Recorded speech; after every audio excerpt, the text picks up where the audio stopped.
Good Friday evening, everybody. Welcome here to the campus of Glasgow High School at Hank Roy Stadium, where tonight it is a big-time district matchup between the Glasgow Scotties and the LaRue County Hawks. Hello, everybody. I am Joe Myers, and soon to be joined by Larry Alexander and Bruce Tribune here in the press box, and Chase Landrum down on the sideline for us.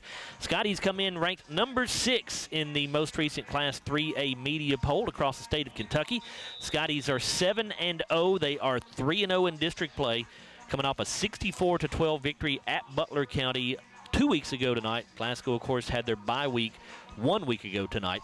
LaRue County 4-3 overall, but they are 3-0 in district play, and they defeated Edmonson County in their last game, which was also 2 weeks ago in Brownsville by a final score of 35-12. Last time these two teams met, Scotties won in a blowout. It was a season opener last year. Last year was not a district game. This is the first time it will be a district game between these two schools. Scotties won that game 40-7 back on August the 23rd of last season. We'll come back in a moment and sit down with Glasgow head coach Jackson Arnett here on the Don Franklin Auto Countdown to Kickoff show. You're listening to Glasgow football on WCLU Blue 103.1 FM and 1490 AM. At Don Franklin, we're about more than just selling cars. We're about families, generations of them. Founded by my parents in 1968, we've been here growing alongside you. From the first family car to the newest model for the next generation, our values of trust, care, and commitment are in every handshake, every deal. With over 5,000 vehicles to choose from, check them all out at donfranklinauto.com. Don Franklin, driven by family. Score big this season with a Glasgow EPB fiber internet. Looking to upgrade your connection? Then add whole home Wi-Fi for only $5 a month, with 24/7 Glasgow EPB service support included absolutely free. Don't fumble your home's internet connection. Make the big play and switch to the winning team at the Glasgow EPB. Sign up for service today at glasgowepb.com/fiber. Hardee's Original Bag is back, now with even more full-size sandwiches to choose from. The new spicy chicken sandwich, hot ham and cheese, hand-breaded chicken tender wrap, or charbroiled double cheeseburger. Mix and match any two, with fries and a drink, just $6.99. It's been an amazing 33 years. I've been blessed to have someone by my side that I can count on no matter what. Like 3 years ago when I had that car accident, you really came through for me. So I just want to say thank you, Alan, for being my Farm Bureau insurance agent. Kentucky Farm Bureau, big on commitment. Oh, he's been great too. Right now, when you download the Hardee's app and join My Rewards, say good morning to 20% off any breakfast order of $10 or more. Wake up to the fluffy omelet biscuit or a home-style loaded burrito and save. That's goodness in Hardee's country. At Kuzma Family Dentistry, we specialize in changing smiles and changing lives.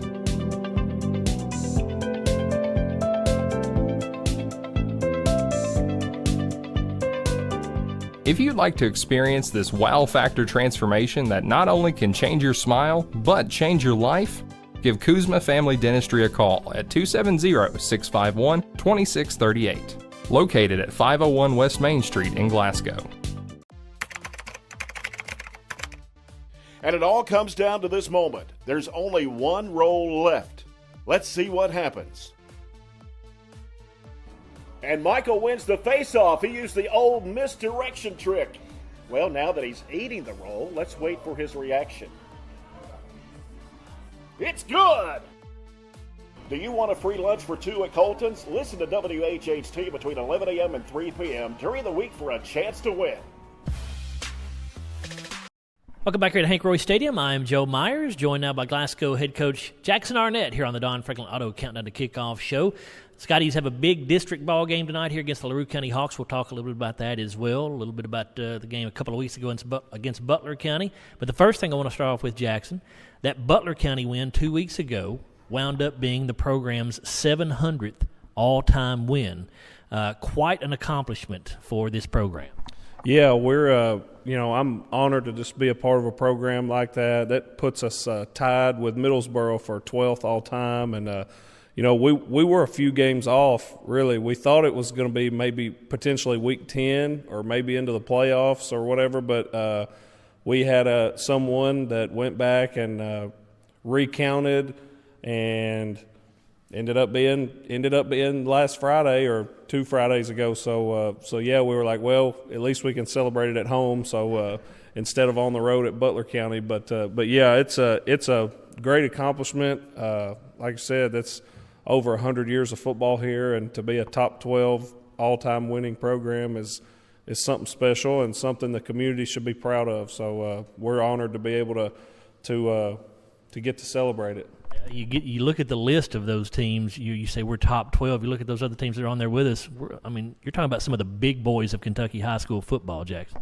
Yeah, I mean you're talking. You're on a list with obviously Highlands and all Mayfield. I don't want to forget one, but I mean all the traditional powers and like I said, it's an honor, and we hopefully we'll get to 800 here in several years. So it'd be nice if we could do it in 10 or 11 years or something, get to 800. But we're happy that just shows a testament to what this place is and can be, and we hope to keep adding to it. You mentioned a moment ago you're going to have a celebration tonight on the field after the game. Tell me a little bit about that, Jackson. Yeah, we're inviting all the former players or coaches or really anybody that's ever had anything to do with Scotty football. We want them to come back. We're gonna kind of commemorate it. We've got a football, decorated and painted, and got T-shirts and stuff. So we want to see. It's kind of like a pseudo homecoming also, but for Scotty football, and we just want to see everyone out, and we're going to do it after the game, and we want the fans to be there and be loud and stay the whole time. So it's going to be exciting. Coming off for the bye week, Jackson, did that give you guys a chance to get some kids healed up and ready to go for the rest of the season here?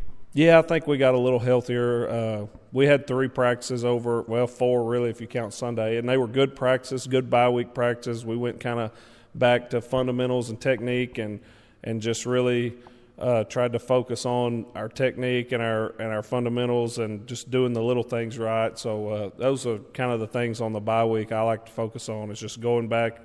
We tell the kids all the time, check your fundamentals and go back to what got you here and never rest on your laurels, and just do the little things right all the time. So that was kind of what that whole week was about. Looking back on that game a couple of weeks ago against Butler County, you guys rolled Jackson. They were obviously outmanned just from a talent standpoint. You guys ran 19 offensive plays. You scored 8 offensive touchdowns in 19 plays. I mean, when you're going up against a team like that, who you're clearly better than talent-wise, that's exactly what you want to happen. Your team did not give them any chance to hang around and gain confidence. Well, we just, we kind of talked about how we just always want to execute to the best of our ability every play.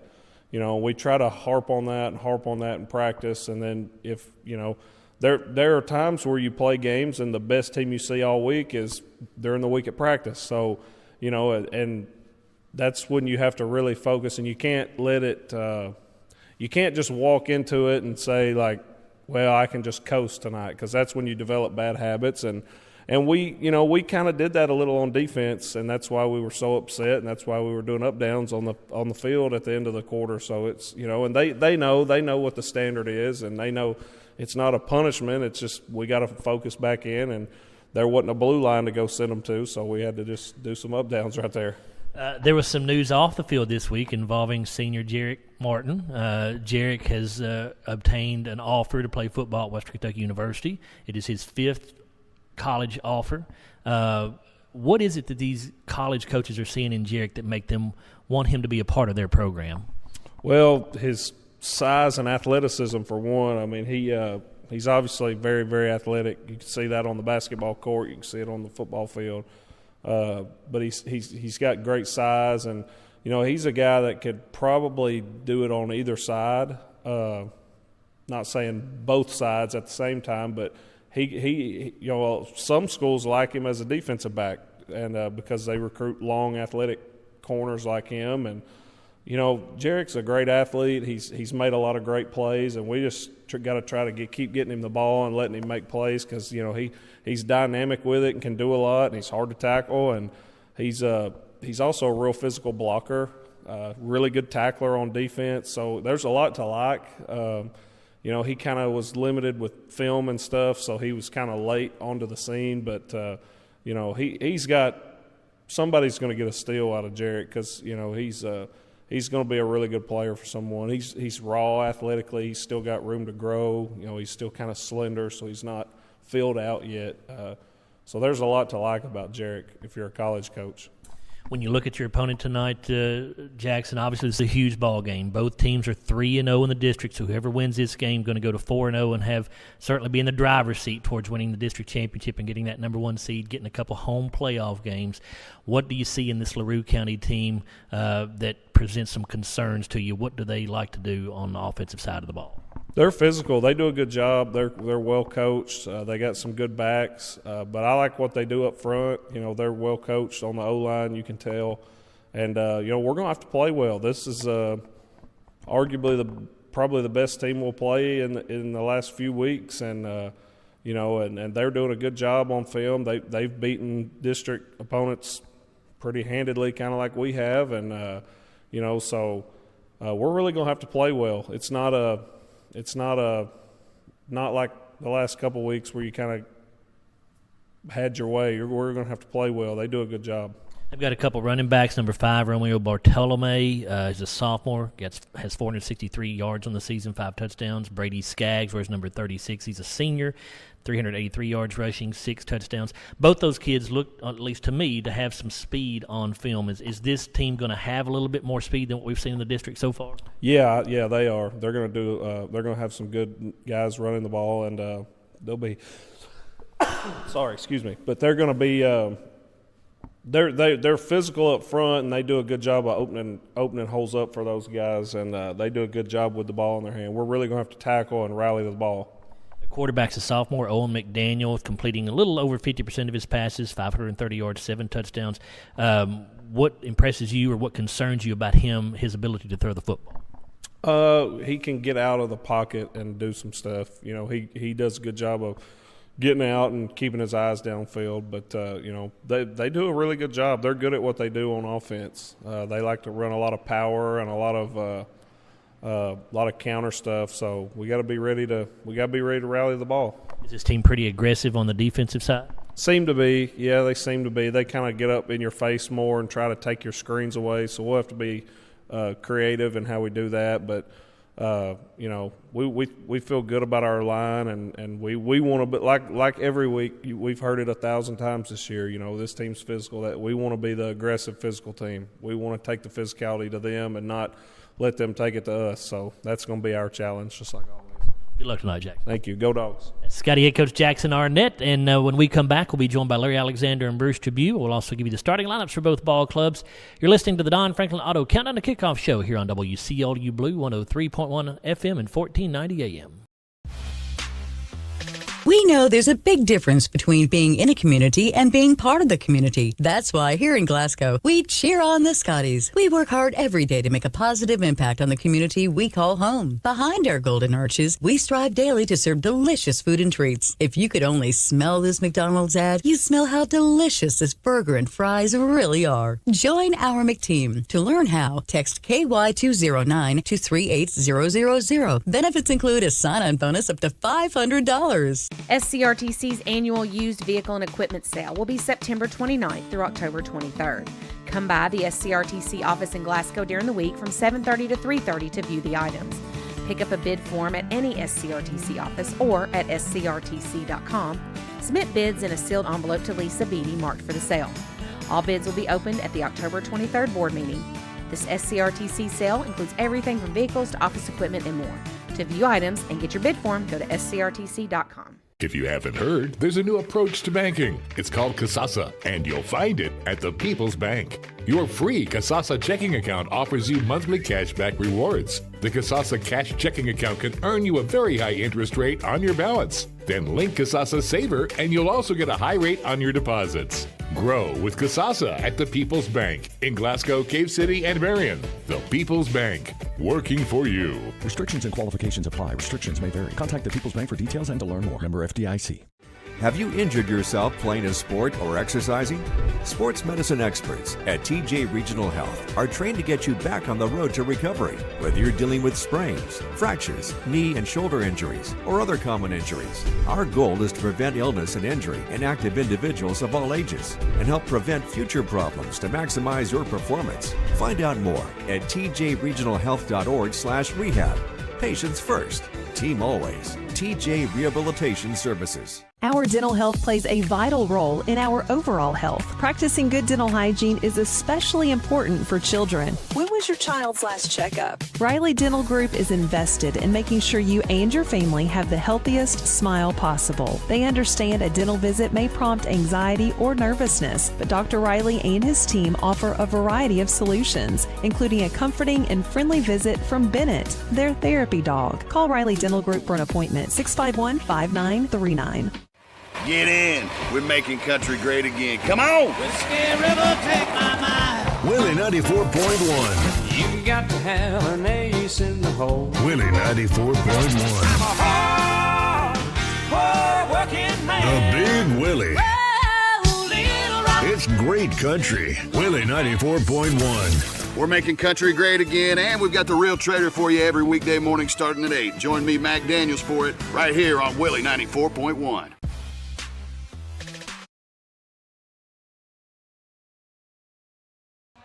Back here at Hank Roy Stadium, Joe Myers, Larry Alexander, Bruce Tribune, Chase Landrum with you down on the sideline. It's the Don Franklin Auto Countdown to Kickoff show.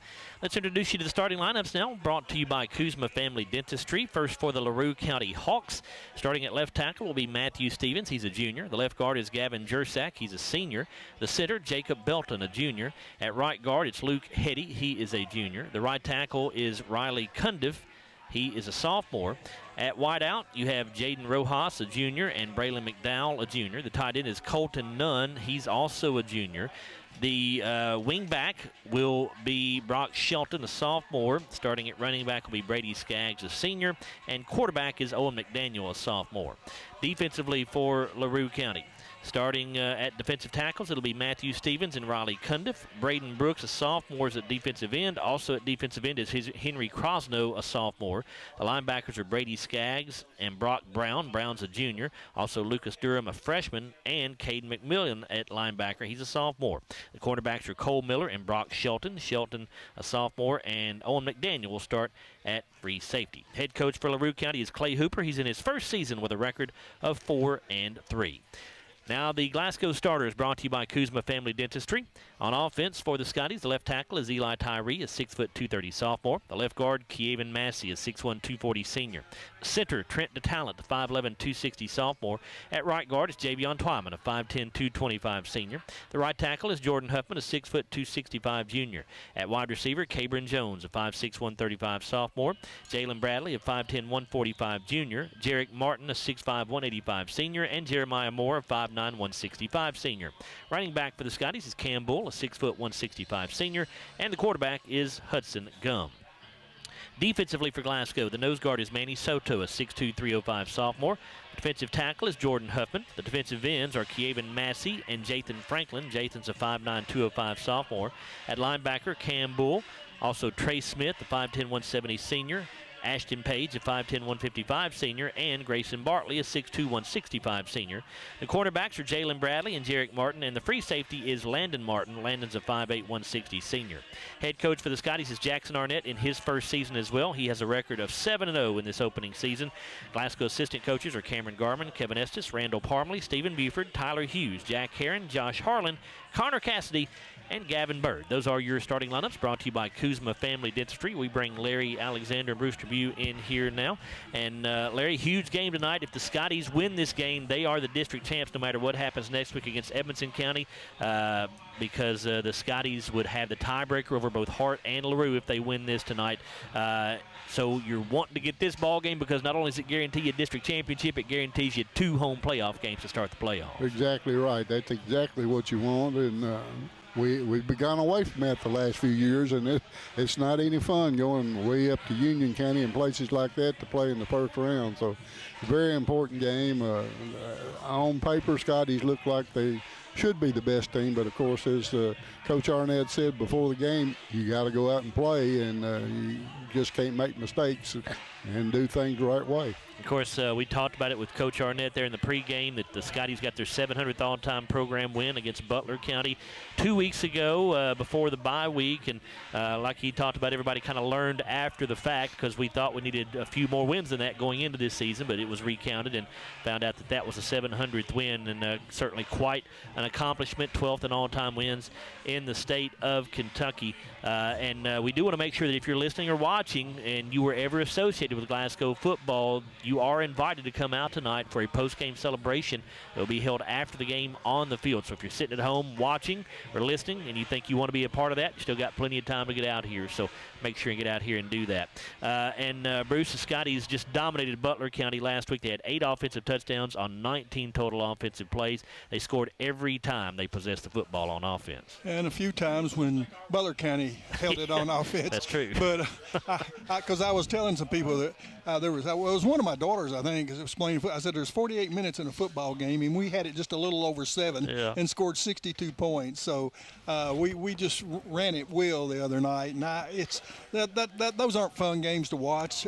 I mean, you don't like close ones, but when you beat somebody like that, as you say, it's not a fun game to watch. Of course, both these teams are coming off of a bye week, so you hope that at least the Scotties come out sharp anyway. But could be maybe a bit of a maybe flat when you come out off of that bye week, so we'll see how that goes for the Scotties. But Larry, a big week for Jarek Martin. He picked up an offer to play football at Western Kentucky University. He had 2 catches for 87 yards. Both of them went for touchdowns against Butler County.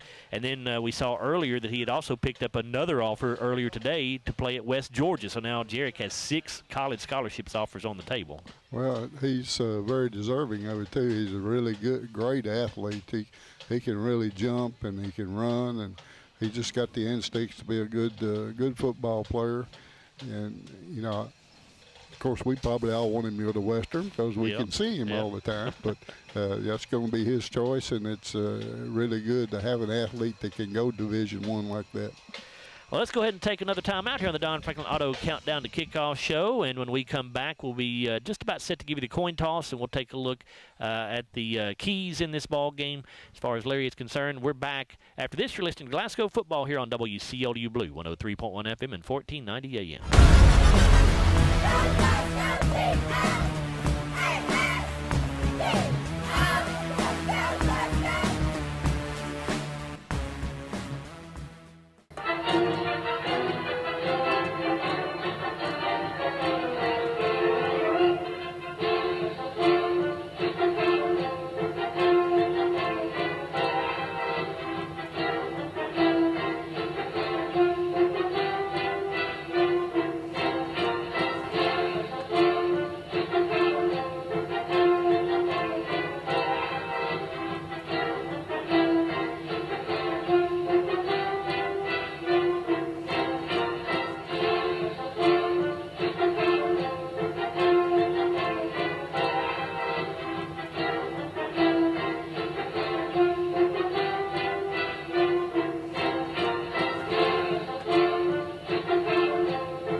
Hank Roy Stadium. Just about time to get onto the field for the toss of the coin. Chase Landrum down there with our captains and our referee, who is David Brown.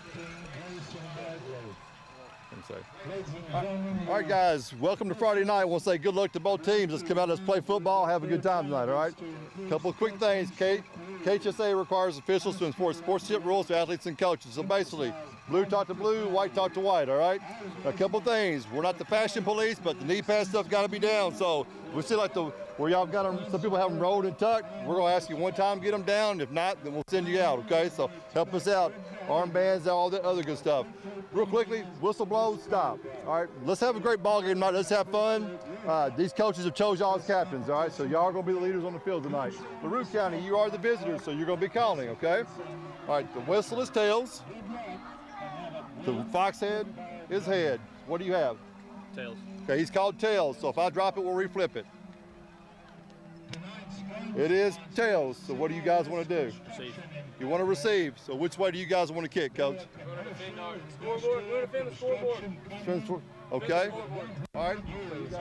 This may be the first time we've lost the coin toss all year, but LaRue wins, and they're going to receive. All right, Chase, thank you very much.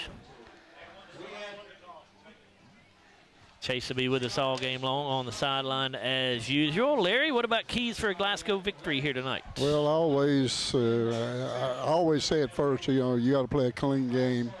We are +8 on turnovers, so that's a good category right there. We haven't turned the ball over that much, but we're -16 on penalties. Our opponents, we've had 16 more penalties than our opponents, so we got to clean that up. It's been pretty good lately. Against the LaRue County Hawks, they've thrown for about 50% less than what they've rushed for, so they need to stop the run tonight against LaRue County and just play a smart game and don't turn the ball over. What about the series record, Larry? Well, this is the 22nd meeting between Glasgow and LaRue County. The series stands 10-18-3. The first game came back in 1961, which the Scotties won by a score of 25-13 at Glasgow. Last game was last year in the first game of the season, 224. Glasgow won that one 40-7, but we played at E-Town because LaRue County was remodeling their stadium. And in this series, we've had 3 ties. We haven't had 3 ties with anybody else. We were tied at 7-7 in 65. 1970, 1971, we tied 0-0 back-to-back years. Thank you, Larry. Time now to take a look at the Colton's Steakhouse and Grill game day weather report. Currently 65 degrees with clear skies. By the time this game ends, we expect temperatures to be around 63, 62 degrees, so it's not going to drop a whole lot over the next few hours. Should be a terrific night for high school football. That's the Colton Steakhouse and Grill game day weather report. This first quarter brought to you by Campbell Myers and Rutledge CPAs. We're about to get this thing going as Jared Malagon will kick it away for the Scotties. It's a low line drive kick. Will bounce at the 17, fielded at the 15. Returner across the 25 and across the 30 will be cut down around the 32-yard line. That was Brock Shelton on the return that time for the Hawks. And for the Scotties, Ashton Page made that tackle. He's a 5'10", 155 senior.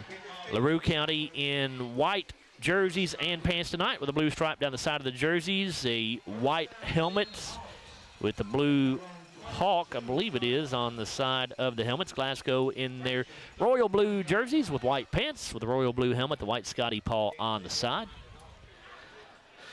Quarterback Owen McDowell will set up in shotgun for the Hawks. His running back is Brady Skaggs, set up to his right. You got a receiver each way. Going to fake the Skaggs. Quick throw out here on a slant pattern. Going to be caught up near the first down marker. That is Jaden Rojas on the catch. I believe he's going to be about a yard shy up near the 41, or the 40-yard line, excuse me. Little play action fake into the middle, and he just raised up to a little slant pattern. Nice for 9 yards. So it is a 9-yard pickup. It'll be 2nd down and 1.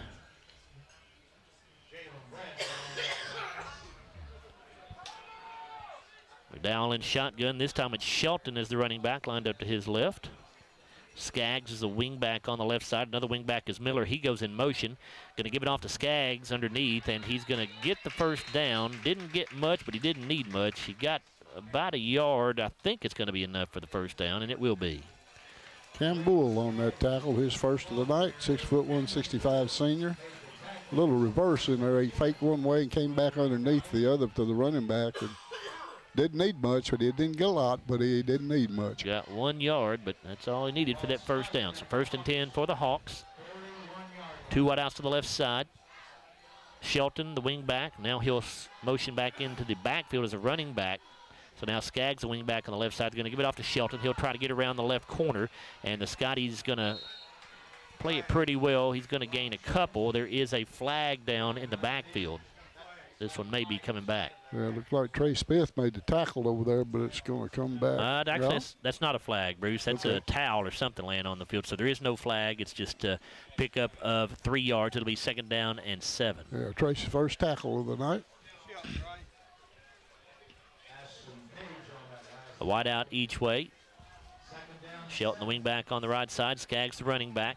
They'll fake the Skaggs. McDowell wants to throw under pressure, lets it go. Pass is nearly, it is intercepted. Deflected and intercepted. That's Jalen Bradley at the 30, the 25, the 20, and he'll go down inside the 20-yard line. But, boy, Bradley caught that off the deflection. I could not see what Glasgow player got a hand on it, but it was a Scotty player that deflected it initially. I'll tell you what, Brady Skaggs has got some speed because he caught him from behind to get the tackle and stop the touchdown. Jalen Bradley now has 4 interceptions on the season. The ball is going to be spotted at the 17-yard line where the Scotties have it 1st down and 10.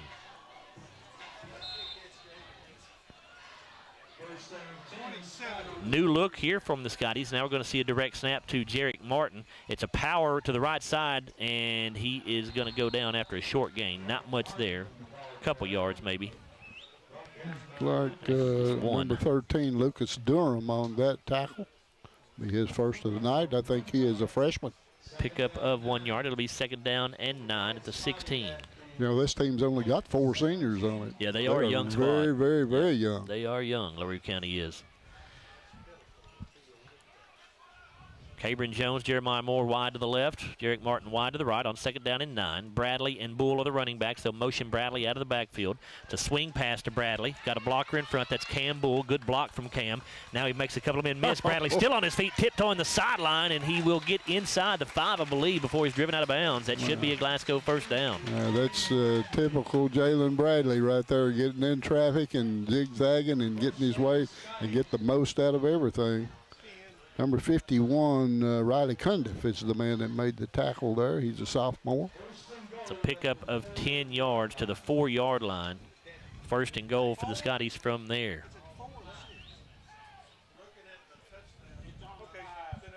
Making a 12-yard gain on that last play. Hudson Gumman shotgun rolling out to the right. It's a quarterback keeper all the way. He will cut it inside. I don't think he got there. Going to be stopped around the 2, maybe the 1. We'll see where they spot him. That was Lucas Durham again on the tackle. That's his 2nd. He didn't get a lot on that one. Durham made a really good tackle with a heads-up tackle and stopped him in his tracks. Pickup of 2, I believe, to the 2-yard line. So 2nd and goal from there.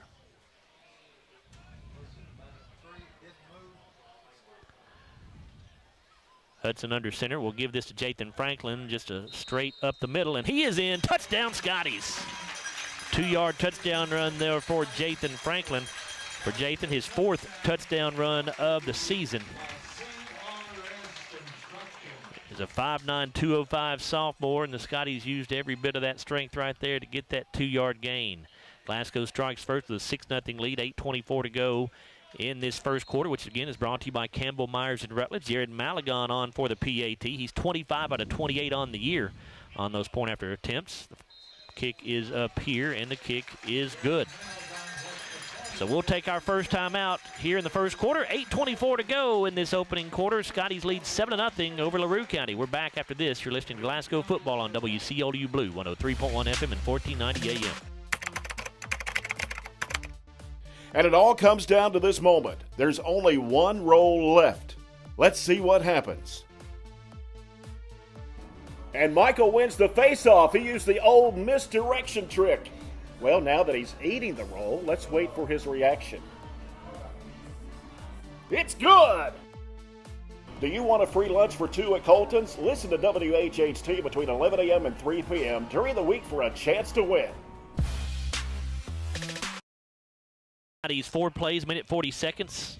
Went 17 yards after the interception, set him up in great field position. Jathan Franklin caps it with a 2-yard touchdown run, and Jared Maligon adds the extra point. Kick going to be fielded here by Shelton at the 10. He's across the 20 to the 25 to the 30, and he'll go down around the 32-yard line. So LaRue County will start in just about the same spot they did on their opening possession. Looks like number 26, Brad Smith, with that tackle. It's sophomore, 5'9", 140. So it'll be 1st and 10 Hawks at their own 32. 8:18 to go in this Campbell Myers and Rutledge first quarter. Scotty's on top by a score of 7-0.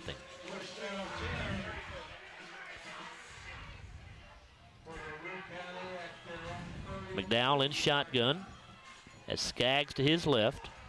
A wide out each way. Shelton's the wing back on the right side.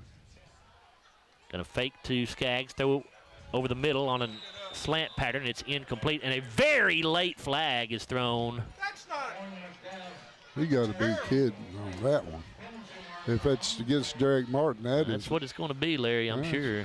I don't know what else it could be. Well, I was looking right at it. The officials are having a discussion, He though. came right around him and put his left hand in there and knocked the ball away. Pass interference called on the Scotties.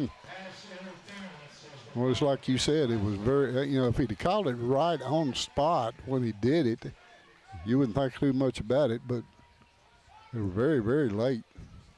So it's a 1st down for LaRue County after that pass interference penalty on the Scotties. They move the ball to the 47-yard line. Skaggs the running back. Here comes Shelton in motion. Going to fake to him, give it to Skaggs going the other way. He's hit in the backfield and dropped.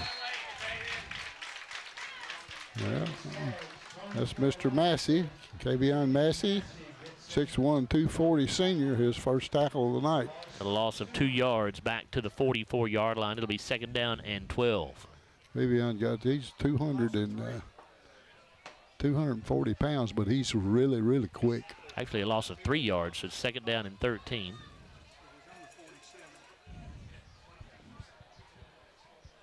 Two wide outs to the left, one to the right. A back on either side of McDowell this time. They'll give to Skaggs again, trying to get around the right end, and not much there again. He might have gotten back to the original line of scrimmage. Looks like a gain of about 3.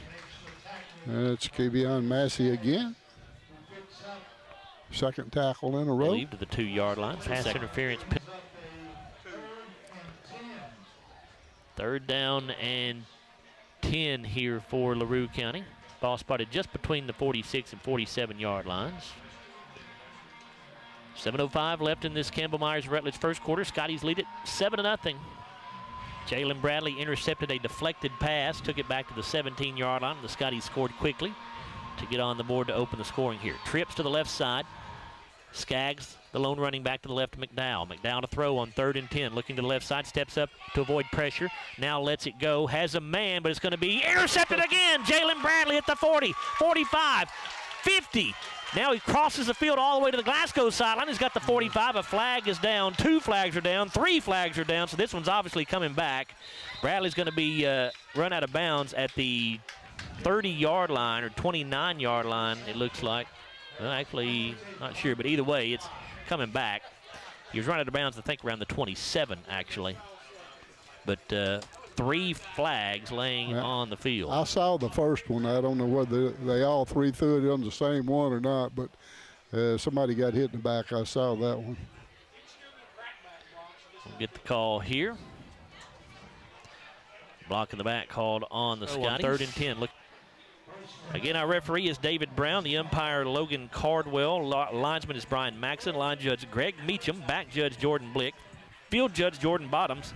Side judge, Dennis Wilson.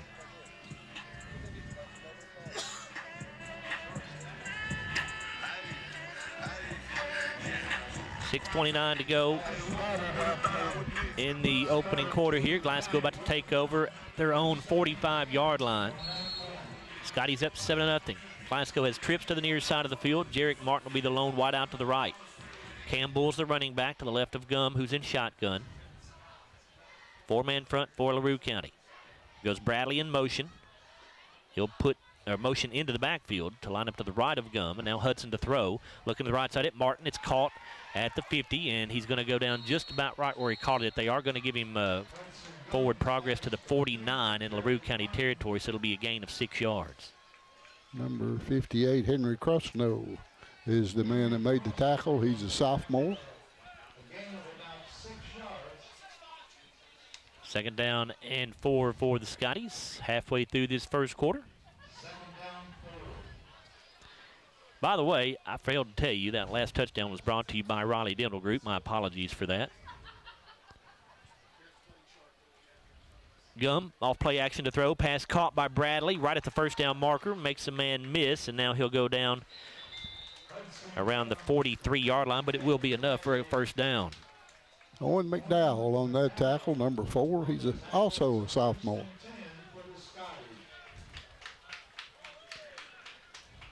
Jeremiah Moore, Cabron Jones wide to the right, Bradley and Martin wide to the left side.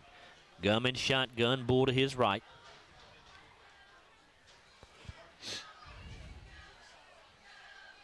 Hudson looking over here at the sideline as they signal the play in.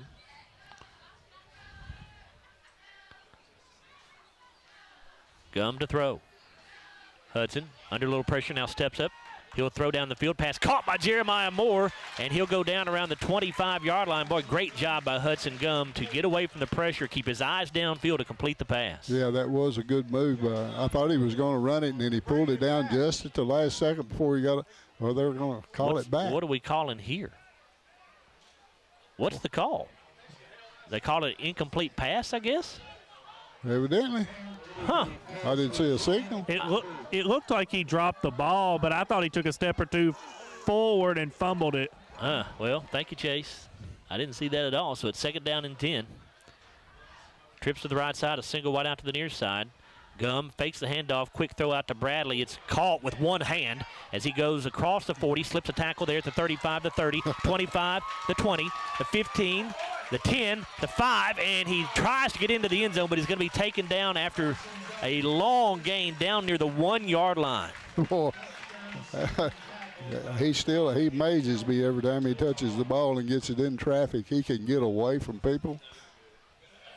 Number 14, Brock Shelton made that tackle. That's his first of the night. Kalen really does have great escapability, doesn't he, Larry? He's that little side step, quick, side to side. He can evade a tackle.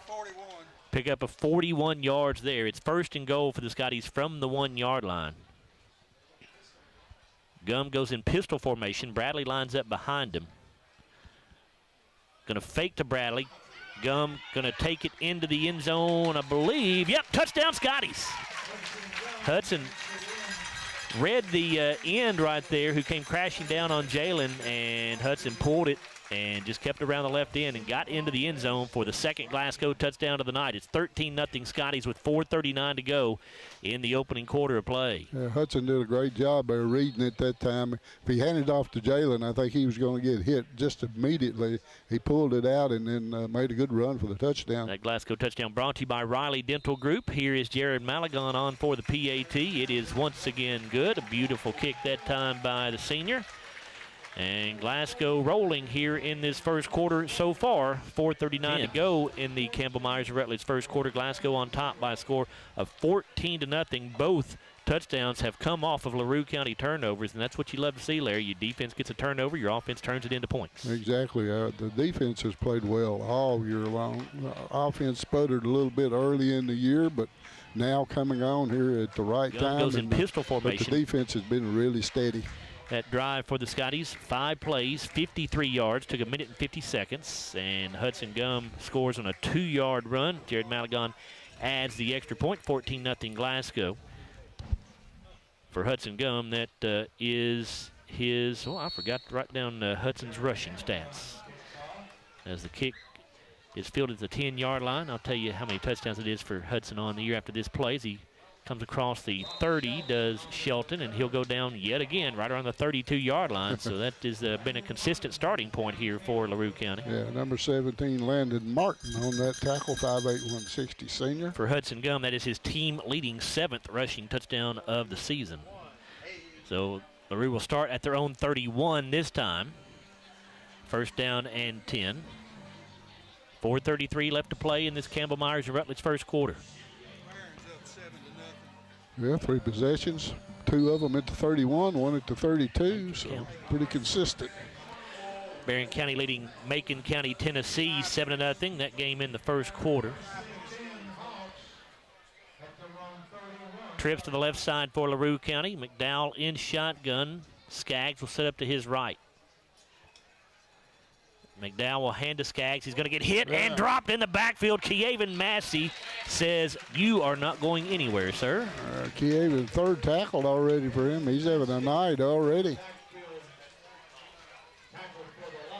I gotta say, he's pretty quick. He gets in that backfield regularly. It's a loss of 4 yards, so it'll be 2nd down and 14. The ball back at the 27-yard line.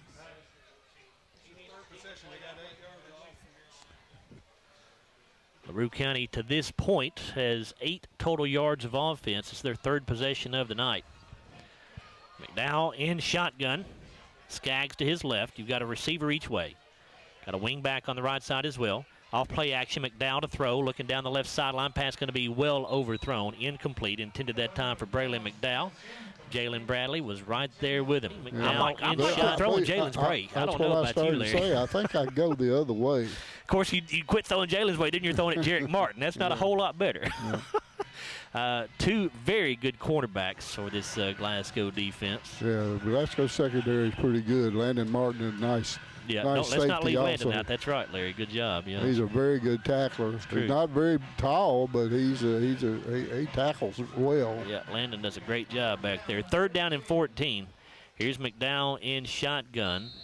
And a timeout going to be taken by LaRue County. We'll stay right here.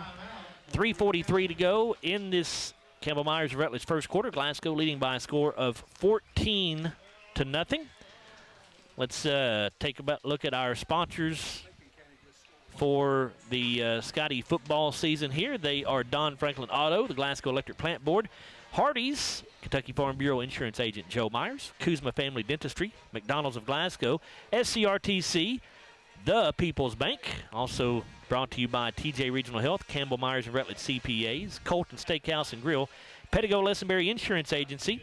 Glasgow football also brought to you by Riley Dental Group, CRS Construction, Hatcher and Sadler Funeral Home, and by Scooters Coffee. And Bruce was just telling me that Berrien has scored again. So it's, 13-0? Macon County scored. Okay, I'm sorry. So it's a tie ball game there. 7 minutes, 2:41 to go in the first quarter. Berrien and Macon scored at 7. Somerset on top of Monroe County, 21-0. And it's Logan County over Franklin Simpson, 7-0 early in that one. 3rd down and 14 for the Hawks. They're at their own 27. Trips to the far side of the field. Rojas, the running back. McDowell to throw.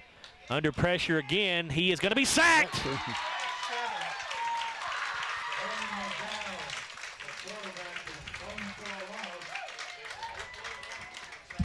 Xander Contreras. That's his first tackle of the night, 6'2", 215 senior. Xander Contreras on the sack.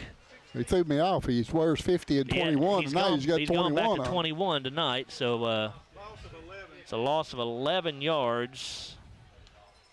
Back to the 16-yard line, and on 4th and forever, the Hawks will punt away. End over end kick. Bradley will field at the 44. Slips a tackle there. He's got the 40. There he goes. And cannot get out of that final tackles. He'll go down right around the 40-yard line. But, again, great field position for the Scotties. They'll start on the LaRue County side of the field with 2:54 to go in this opening quarter. Jackson Edwards made that tackle for LaRue County. He's another freshman on this team. Ball at the 40-yard line. What was the punt, Bruce? 28-yard punt, 4-yard return there for Jalen Bradley. So 1st and 10 for the Scotties, already on top 14-0. Start on the LaRue County side of the field at the 40-yard line. 2 receivers left, 1 to the right. Bull is the running back. Jathan Franklin, the fullback. They're in an I formation to the right of Gum. Hudson in shotgun. Gives to Bull. Cam finds some running room up the middle. Breaks to the outside. He's got the 30. He's got the 25, the 20, the 15, the 10, the 5, and into the end zone. Touchdown, Scotties. Yeah, first time he's touched the football tonight. They always wait a little while before they give it to him, and then when he does, he always makes a big play.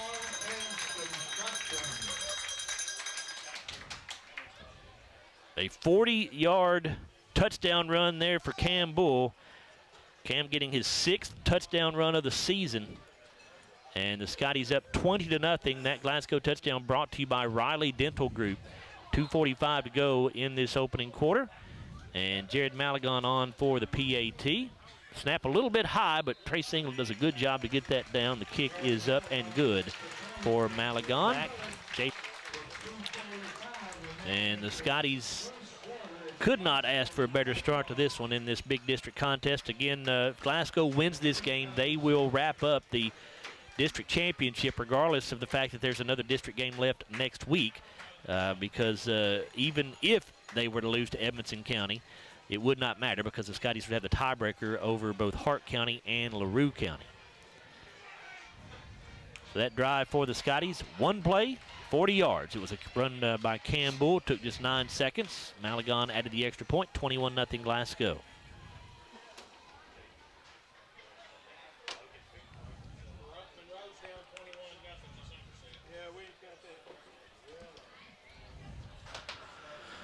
Malagon to kick this thing away for the Scotties. High end-over-end kick. Shelton will field at the 12. Comes to the 15, the 20, the 25, and he'll go backwards from there. Gave up ground to the 24, so it'll be 1st and 10 for the Hawks at their own 24 to start this drive. Their 4th of the night. Travis Collar was the man that made the tackle for the Scotties, 6'1", 80 freshman. 2:38 left in this opening quarter of play. Again, this quarter brought to you by Campbell Myers and Rutledge. Scotties on top, 21-0. Been all Glasgow so far.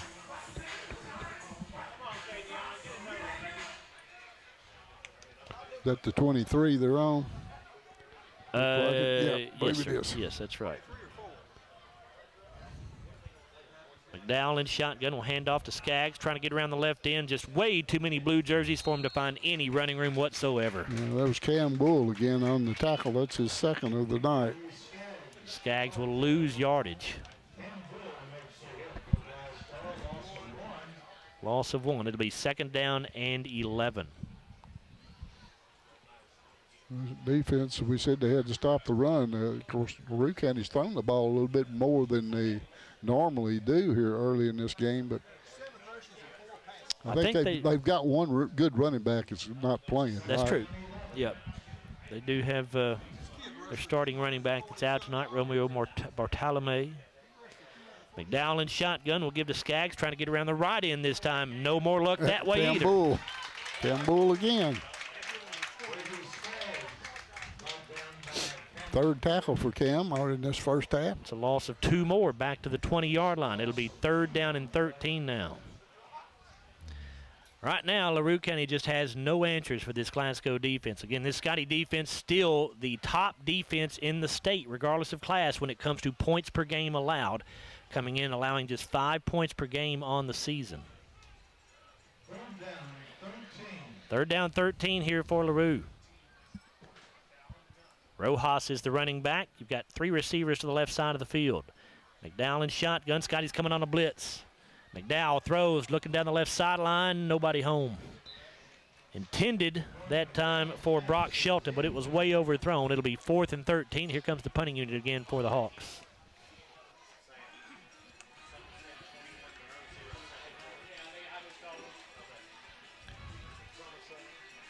Again, Glasgow should get terrific field position. Jalen Bradley back at the LaRue County 45, waiting on the punt. LaRue punter is Cole Miller. He's set up in punt formation.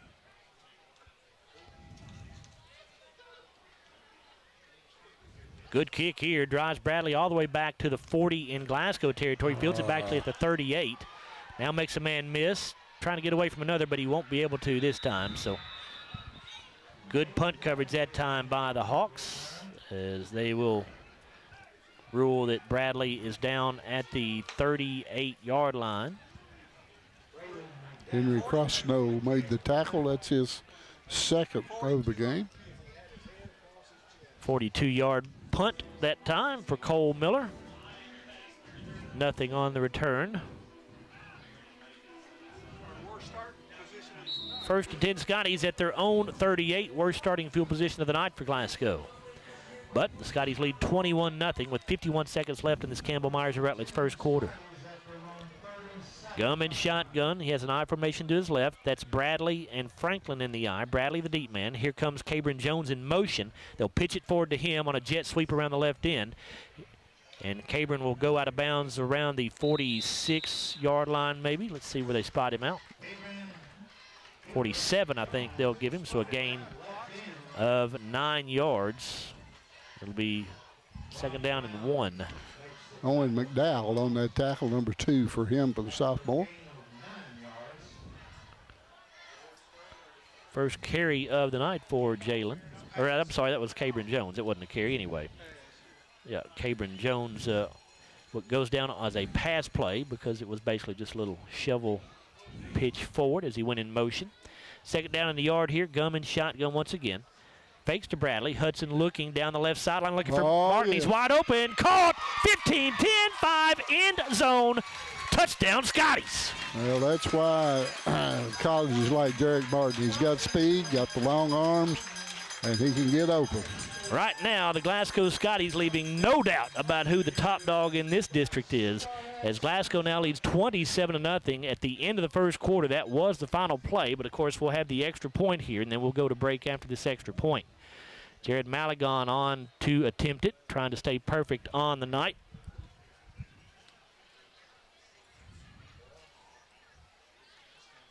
And the kick is up. And is it good? It is. Squeaks just inside that right upright. So we'll take a timeout here as we have reached the end of the first quarter. It is all Glasgow, 28-0 over the LaRue County Hawks. We're back after this. You're listening to Glasgow football on WCOU Blue, 103.1 FM and 1490 AM.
Chase Landrum with you down on the sideline as well. Scotties lead at 28-0 over LaRue County after a two-play 62-yard drive that took 56 seconds. It was capped off by a 54-yard touchdown pass from Hudson Gum to Jarek Martin, and Maligon added the extra point. Now the kick gets by Shelton, and it will roll into the end zone, and that'll be a touchback. So LaRue County will start this drive at their own 20.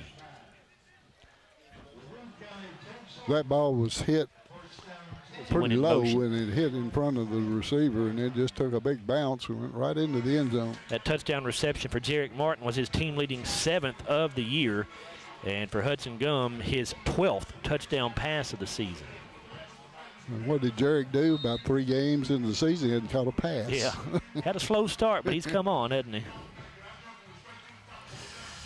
First down and 10 for LaRue at their own 20. Glasgow on top 28-0 as we start this second quarter, which is brought to you by CRS Construction. I didn't see this one coming. I thought this would be a closer game.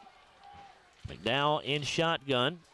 Going to hand off here to, I believe that's, well, I'm not sure who that was on the carry. Let me check the number. Thought it was Rojas for a moment, but actually it's 0, who is not even on my spot chart. I don't know who that is. Pull up the roster here. I don't have a 0 on mine either. Oh, it's 8, Chase? Chase, did you say it's number 8? Okay.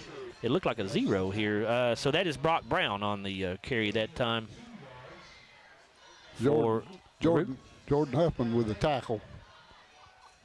Second down and 2 second down and 8, excuse me, after a gain of 2 for LaRue County at their own 22-yard line. McDowell again in shotgun will fake to Brown actually. He throws over the middle, pass incomplete. Intended that time for Brady Skaggs, but I think he might have heard some footsteps and did not catch that football. Yeah, third down and 8 coming up. Landon Martin was right there for the tackle. Stats through the first quarter. Glasgow with 5 first downs. LaRue 2. Scotty's 47 yards rushing, 128 passing, a total of 175. LaRue County negative 15 yards rushing, 9 passing, negative 6 yards total. Glasgow does not have a turnover yet. LaRue County has turned it over twice, both on interceptions. Third down and 8 here for the Hawks. McDowell going to fake the handoff. He'll throw. Pass going to be caught, but nowhere for the wide receiver to go. Braylon McDowell caught it behind the line of scrimmage, and he's going to lose yardage. That's Cam Bull again with a tackle. That's number 4 for him in this first half. He's Johnny on the spot tonight. Well, this Glasgow defense really flying around tonight. The rest of those stats through the first quarter. Scotty's had 2 penalties for 30 yards. LaRue County yet to be penalized. Glasgow 12 plays for 4 minutes and 51 seconds, time of possession. 15 plays for LaRue County. They had it 7:09. Cole Miller in punt formation after the loss of 2. It's a good kick away here. Fair catch called for and made by Jalen Bradley at the 44-yard line.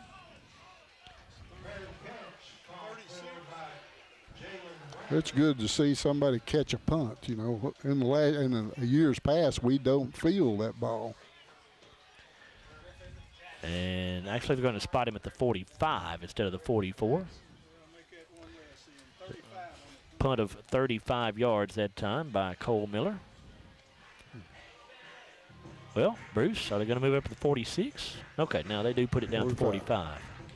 They've got the chains in the wrong spot. Now they correct it.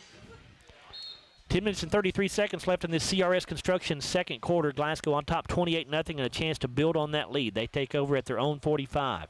Gum will hand to Bradley, and he is going to get snowed under by a host of white jerseys. Yeah, number 55 mainly is the man. Matthew Stevens, I should say, second tackle. He's a junior. It's a loss of 4 yards. Second down and 14. I wonder why people have gotten away from putting weights on their rosters. It's just an extra step that people don't want to take, I guess, Larry. I don't know. But it is, as a broadcaster, it's kind of annoying, isn't it? Second down and 14. Gum, off play action, throws, pass incomplete. Intended for Jarek Martin. It was a little bit high. Jarek could not quite pull it in. Yeah, I think it was going to be a little slip screen. He went one step forward, then he came back toward the inside. And I think it was going to be a little screen to the inside there, and Hudson just threw it a little too high. Glasgow, by the way, does have heights and weights on their roster, but almost no other team that we play does. Third down and 14 here for the Scotties.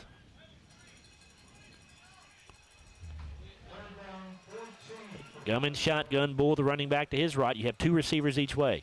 Gum on an option play will pitch it to Gambull around the right side, and he is going to go down around the 49-yard line, or maybe right at the 50-yard line, and Bull delivered the hit that time to the defender. He did. Braylon McDowell is the man that made the tackle, but he took the brunt of it right there. And Scotty's going to keep the offense on the field here on 4th down and 5 at the 50-yard line.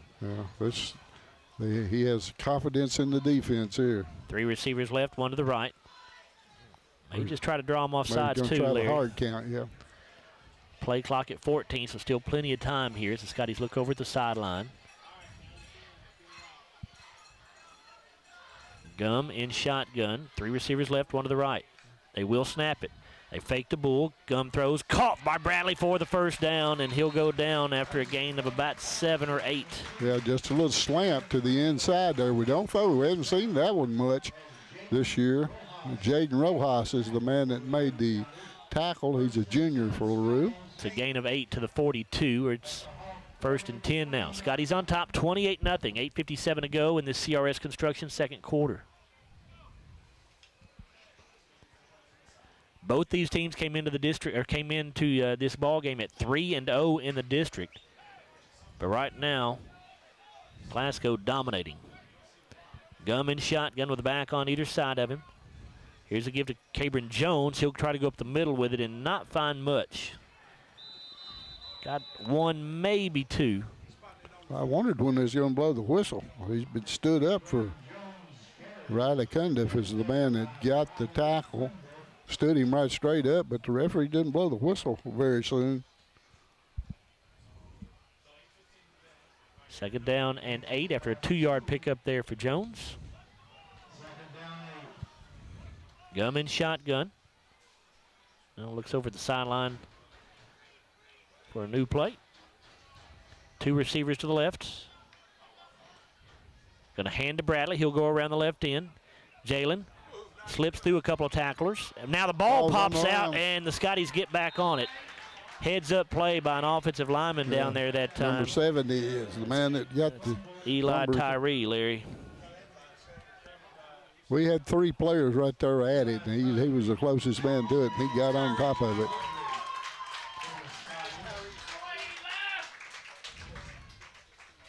First and 10 for the Scotties after a pickup to the 29-yard line.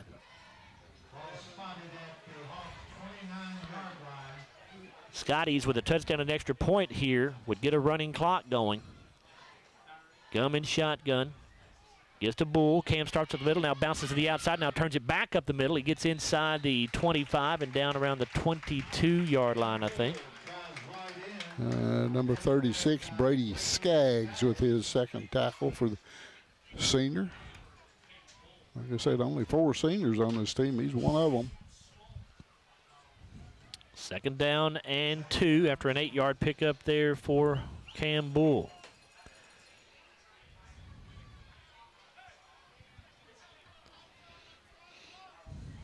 Two receivers right, one to the left here. Now Grayson Bartlett, the tight end, moves over to the left side. Cam Bull moves to the left side of Gum in the backfield. And they'll give to Bull again. Goes up the middle with it, and he is met right in the hole by a LaRue County defender. Might have gotten a yard, but he does not have the first down. Yeah, I think it's number 55 this time on the tackle, and that will be Matthew Stevens. Third tackle for him. They have a couple pretty good tackles, 51 and 58, both pretty strong up in the middle there. Third down and less than a yard here, it looks like. Ball at the LaRue County 20. Bull again, the running back to the left of Gum. Bradley and Jones are the wideouts to the left side. Gum keeps it, and he's got his first down. He'll dive down inside the 15 to around the 12, I believe. Yeah, there was a really nice hold up, run up there, but Ronnie Jewell is the man that opened it up. He pulled across and opened up a nice hole right there. I believe the ball's at the 12-yard line, Bruce, I think. First and 10 for the Scotties from that point. Jathan Franklin is the running back here. And he will set up to the right of Hudson Gum. Hudson going to hand this to Franklin. Nice hole up the middle. And Jathan will get it inside the 10, down to around the 8, I think. Looks like Matthew Stevens again on the tackle. That's number 4 for him. And now a timeout going to be taken by LaRue County. So we'll take a timeout as well with 5:19 to go. Will, we have not taken a timeout in this quarter, have we? All right, thank you, sir. 5:19 to go in the second quarter of play. Glasgow up 28-0. We're back after this. You're listening to Glasgow football on WCOU Blue, 103.1 FM and 1490 AM. Get in. We're making country great again. Come on. Whiskey River, take my mind. Willie 94.1. You got to have an ace in the hole. Willie 94.1. I'm a hard working man. The Big Willie. Oh, little rock. It's great country. Willie 94.1. We're making country great again, and we've got the Real Trader for you every weekday morning starting at 8. Join me, Mac Daniels, for it right here on Willie 94.1. second down and 5 for the Scotties. Ball at the 7-yard line of LaRue County. Scotties already on top, 28-0 here in this CRS Construction second quarter. Jalen Bradley sets up to the right of Gum. This is the 11th play of this drive for the Scotties. Gum looking in the end zone. Caught. Touchdown. That's Jarek Martin. Touchdown, Scotties. Yeah, it's a little down, a little slant pattern toward the goalpost right there, and it's wide open for the touchdown. Gum put it right on the money. The second time those two have hooked up for a touchdown tonight. So for Hudson, touchdown pass number 13 on the year. For Jarek, he continues to lead the team in touchdown receptions. That is his 8th. And now Malagon on for the PAT and the running clock in the first half. It is good, and we will have a running clock the rest of the way with 5:16 to go in the second quarter. And, Larry, I'm like you. I felt confident the Scotties would be fine in this game if they played well, but in no way did I think we'd have a running clock in the first half. No, me either. Glasgow has played so well here tonight. They have. They played really well. And I want to apologize for a while ago. Javion Twyman is the man that made that pulling block out there and opened up the hole. That I said Tyree, and he is a freshman. He is not playing. So that drive for the Scotties, 11 plays, 55 yards, took 4 minutes and 47 seconds. And Jarek Martin catches an 8-yard touchdown pass from Hudson Gum. That touchdown, by the way, brought to you by Riley Dental Group. Did you say 8 yards? 8 yards, yes, sir. What was the drive on? I missed that. 55 yards, 11 plays, Larry. 11 plays, 55. That got it all? I would say for the time. What was the time on that drive, Bruce? 4:47. Kick fielded here by Shelton at the 10. He's across the 20, 25, and up to the 28-yard line. May give him the 29. Looks like number 22 on that tackle. That's Stephen Garrett. That'll be his first tackle of the night for the senior.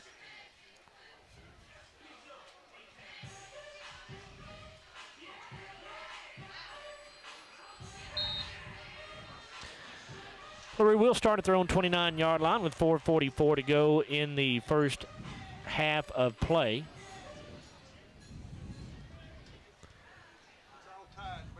Three receivers to the right. Skaggs, the running back. McDowell shotgun. They'll give to Skaggs. Goes up the middle with it, and he'll get maybe a yard.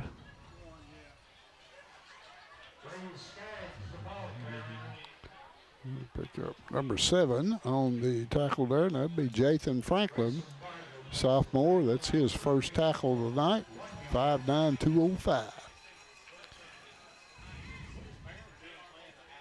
So a pickup of a yard. It'll be second down and 9. Three receivers to the right. McDowell again in shotgun with Skaggs in the backfield with him. Fakes to Skaggs this time. Quick throw out here to the receiver behind the line of scrimmage. Slips a tackle there. And he'll go down before he can reach the 35. That is Braylon McDowell on the catch that time. And Landon Martin with his second tackle for the Scotties, 5'8", 160 senior. Well, they will say he reached the 35 because that's where they'll spot it down. So it'll be a pickup of 5 yards. It'll be third down and 4 here. Yeah, just a little quick hitch pass out to the right. He made a good move to get around the first defender. Got about 4 or 5 yards. McDowell in shotgun. Fakes the handoff, wants to throw. Looking over the middle, pass picked off. That's Campbell at the 40, 45-50, 45-40, 35-30, 25-20, 15-10, 5, pick 6, touchdown Scotties. Boy, that was a great run, great. We got a flag. That's a low block. I saw that one. Oh, man. I saw that block. There's a flag back here, too, Larry. We got 2 flags on the play. Okay. The one here was a low block. I didn't see who made the block. I think it was 60. Massey, I think, was the man that made the low block. There's 2 flags on the field. Did you see what happened down there, Chase? There was no reason to block right there. Campbell was walking in the end zone, and we have a block in the back. Yeah, hate that. Would have been a pick six for Cam. Would have been the 4th pick six of the season for the Scotties.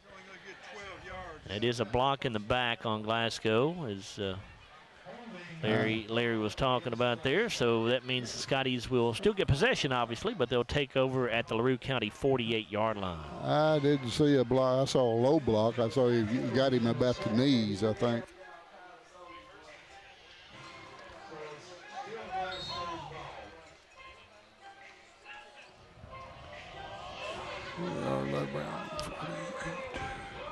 Scotties will have two wideouts here to the near side of the field. And Glasgow missing a player, I think, on offense here. Jalen Bradley going to run out late. Play clock is at 0. Did we reset the play clock, I assume? Obviously we did. It's just not. I don't know. The referee's got his hand up over there. And here is Bradley on the carry. Starts up the middle, now bounces the outside around the left end. He'll be driven out of bounds.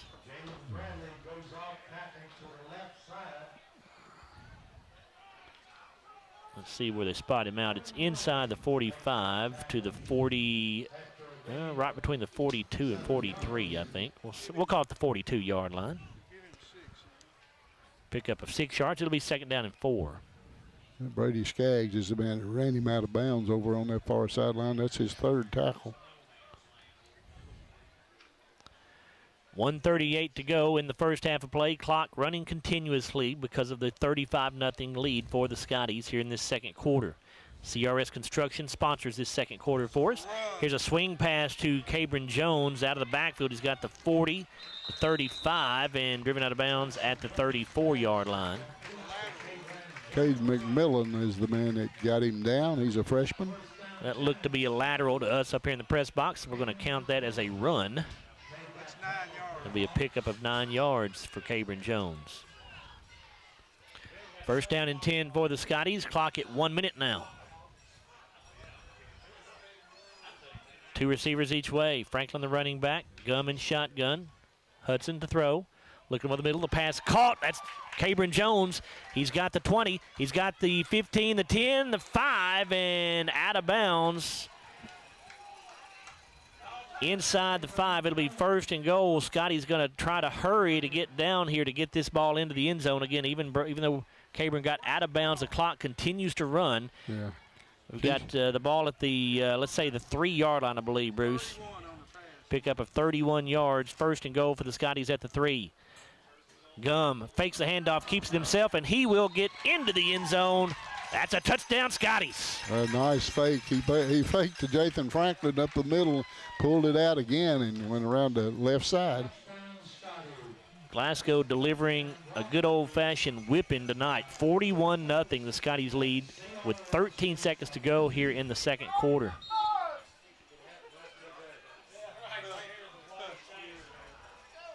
Jared Maligon on for the PAT. That touchdown, by the way, brought to you by Riley Dental Group, and the kick by Maligon is good. And so with 13 seconds to go now, Scotties now lead 42-0.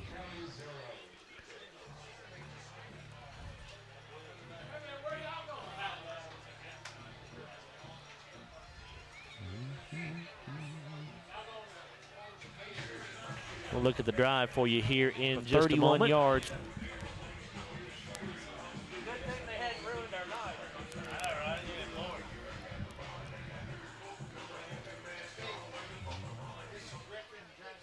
.4 seconds to go. That drive for the Scotties, 4 plays, 48 yards. Larry, it took 2 minutes and 35 seconds, and does a 3-yard touchdown run for Hudson Gum, his 2nd of the night. Maligon's kick is away, fielded at the 5-yard line by Shelton. He's across the 10, the 15, the 20, and he'll go down right around the 25, and that'll be it for this first half of play. That's number 6 again on the tackle. That's Travis Collar. He's made 2 tackles on the kickoff tonight. Now, that was about as dominant a half of football as you will see, as Glasgow leads 42-0 here at the break. We'll come back in a moment and have our halftime show for you, which is, of course, brought to you by SCRTC. And we'll also take a look at our Halftime stats brought to you by McDonald's of Glasgow.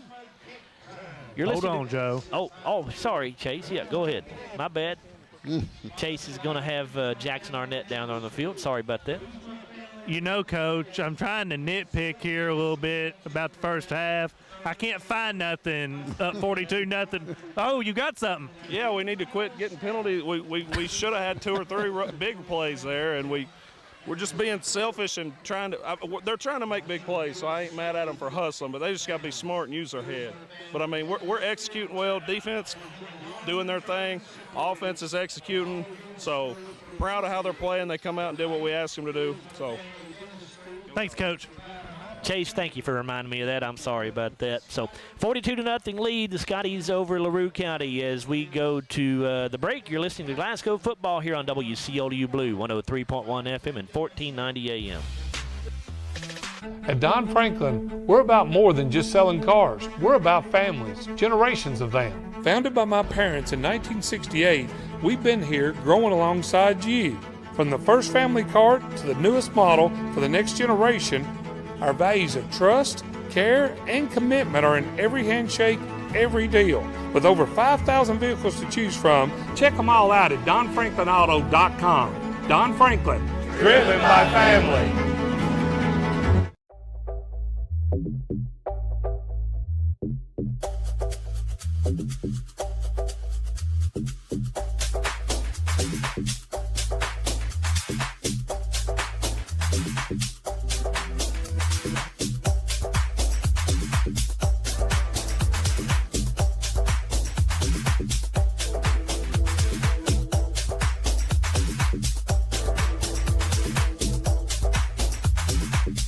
Hardee's Original Bag is back, now with even more full-size sandwiches to choose from. The new spicy chicken sandwich, hot ham and cheese, hand-breaded chicken tender wrap, or charbroiled double cheeseburger. Mix and match any two, with fries and a drink, just $6.99. It's been an amazing 33 years. I've been blessed to have someone by my side that I can count on no matter what. Like 3 years ago when I had that car accident, you really came through for me. So I just want to say thank you, Alan, for being my Farm Bureau insurance agent. Kentucky Farm Bureau, big on commitment. Oh, he's been great too. Right now, when you download the Hardee's app and join My Rewards, say good morning to 20% off any breakfast order of $10 or more. Wake up to the fluffy omelet biscuit or a home-style loaded burrito and save. That's goodness in Hardee's country. At Kuzma Family Dentistry, we specialize in changing smiles and changing lives.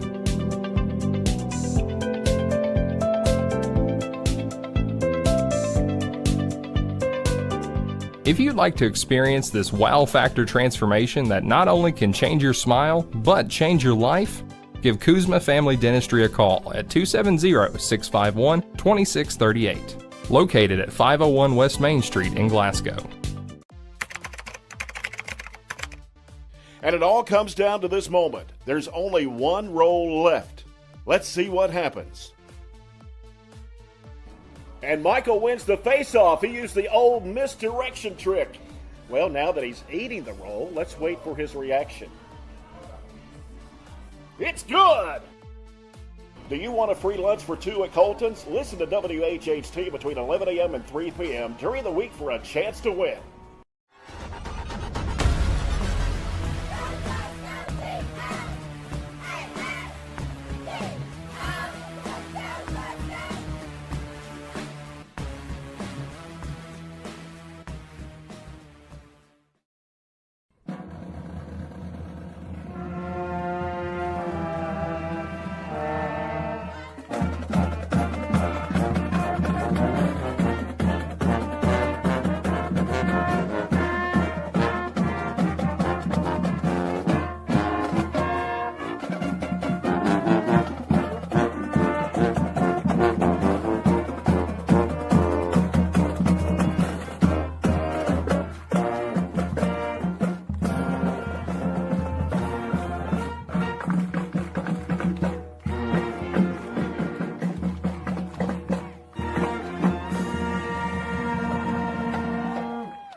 Back here on the SCRTC halftime show, Joe Myers, Larry Alexander, and Bruce Dubuque here in the press box. Chase Landrum with you down on the sideline.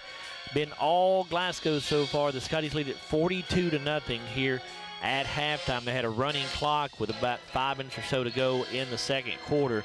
And Larry, you and I were just talking about the fact that Scotties scored on all 6 of their first half possessions. We looked back at last week. Glasgow scored on all 8 of their offensive possessions last week against Butler County.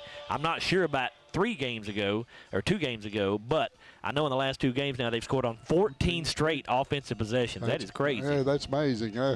It just now hit me when I looked at the chart here. It is all 6 times we had the football, we scored. And then I know you said earlier in the broadcast that we scored on all 8 possessions last time. So that's 14 in a row. That's not bad. Can't do much better, can you? Can't do any better than that.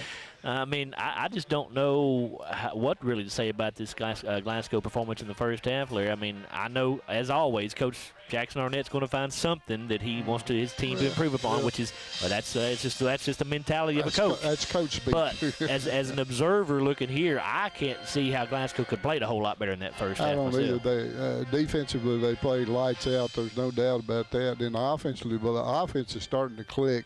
Jalen Bradley has found his nick, and Jarek Martin has found his, and Hudson Gum running the football a whole lot better than he ran it last year. It's just, that's 3-headed. Then you throw Cam Bull in there, and he'll break one. He'll break one every game just about. So, you got 4 kids there that can, and you throw Kabion Jones and Austin and all those guys in there.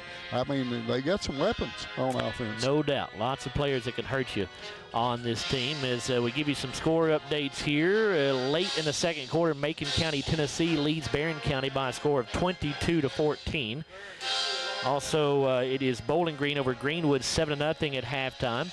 It's Somerset leading 28-7 over. They're playing Monroe County, right? Monroe County. So Somerset leading Monroe County 28-7.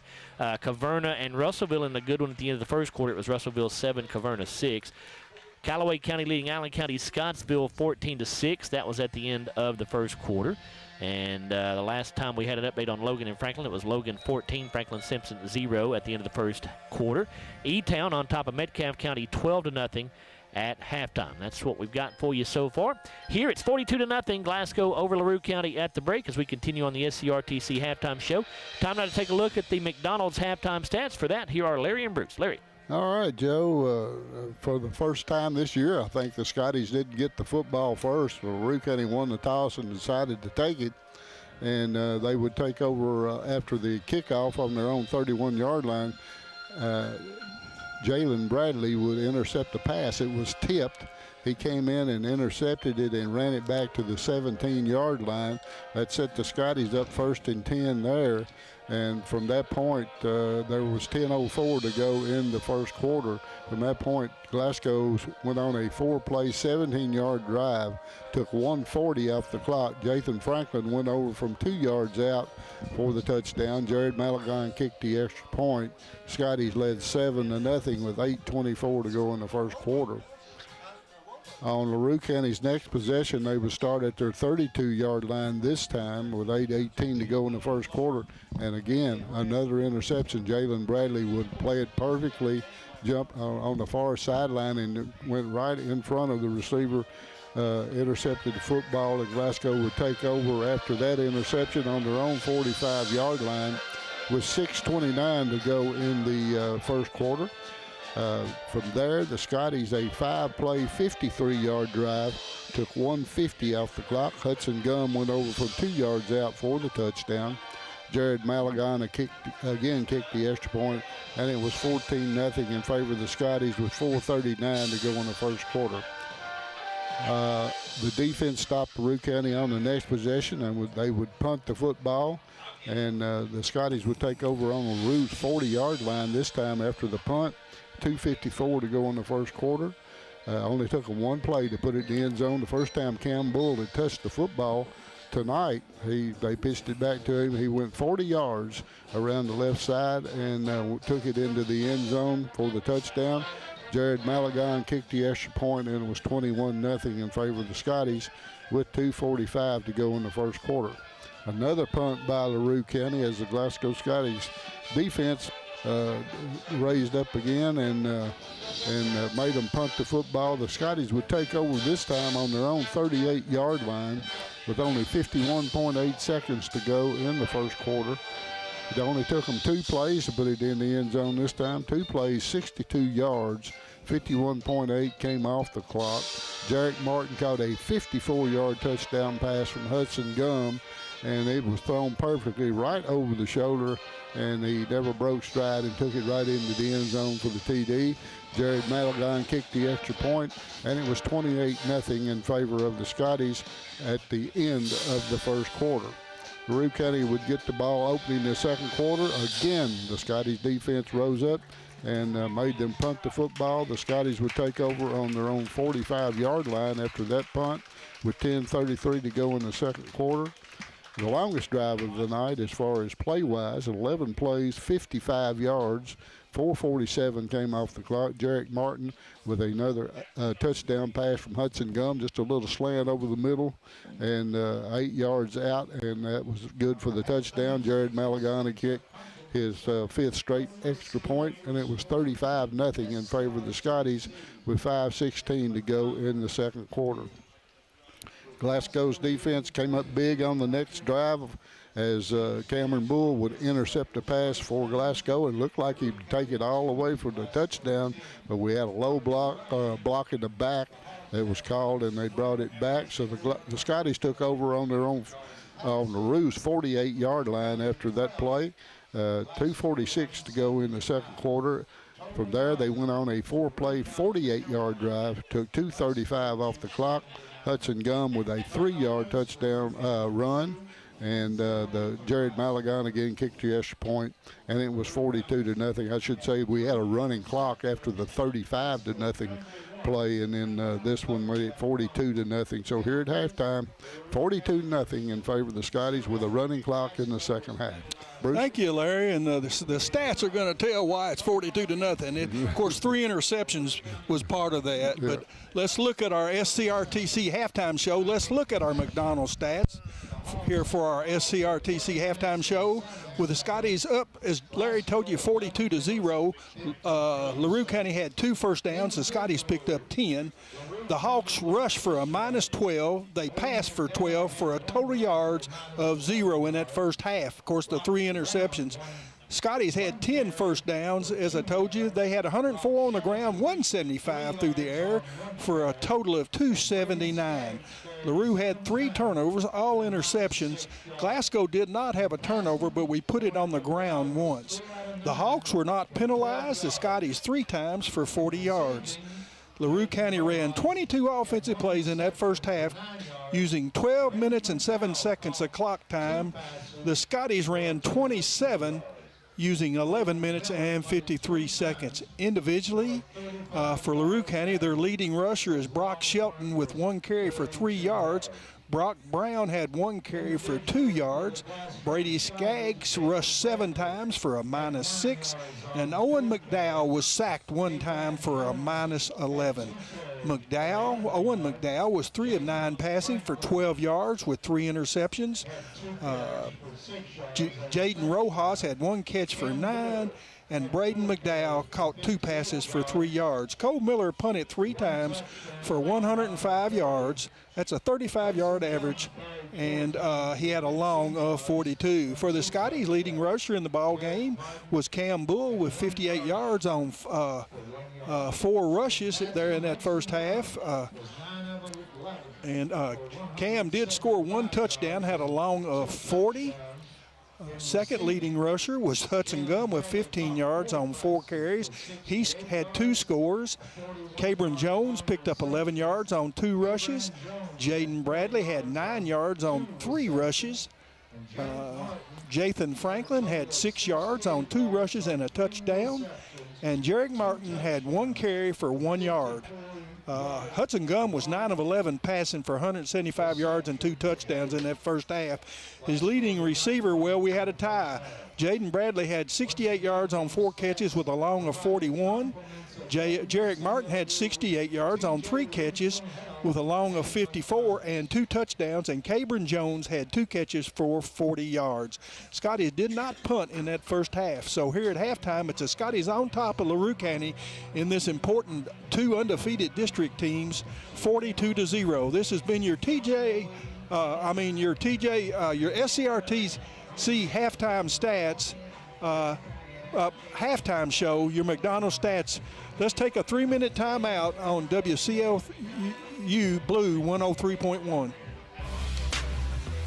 We know there's a big difference between being in a community and being part of the community. That's why here in Glasgow, we cheer on the Scotties. We work hard every day to make a positive impact on the community we call home. Behind our golden arches, we strive daily to serve delicious food and treats. If you could only smell this McDonald's ad, you'd smell how delicious this burger and fries really are. Join our McTeam. To learn how, text KY209 to 38000. Benefits include a sign-on bonus up to $500. Our dental health plays a vital role in our overall health. Practicing good dental hygiene is especially important for children. When was your child's last checkup? Riley Dental Group is invested in making sure you and your family have the healthiest smile possible. They understand a dental visit may prompt anxiety or nervousness, but Dr. Riley and his team offer a variety of solutions, including a comforting and friendly visit from Bennett, their therapy dog. Call Riley Dental Group for an appointment, 651-5939. SCRTC's annual used vehicle and equipment sale will be September 29th through October 23rd. Come by the SCRTC office in Glasgow during the week from 7:30 to 3:30 to view the items. Pick up a bid form at any SCRTC office or at scrtc.com. Submit bids in a sealed envelope to Lisa Beatty marked for the sale. All bids will be opened at the October 23rd board meeting. This SCRTC sale includes everything from vehicles to office equipment and more.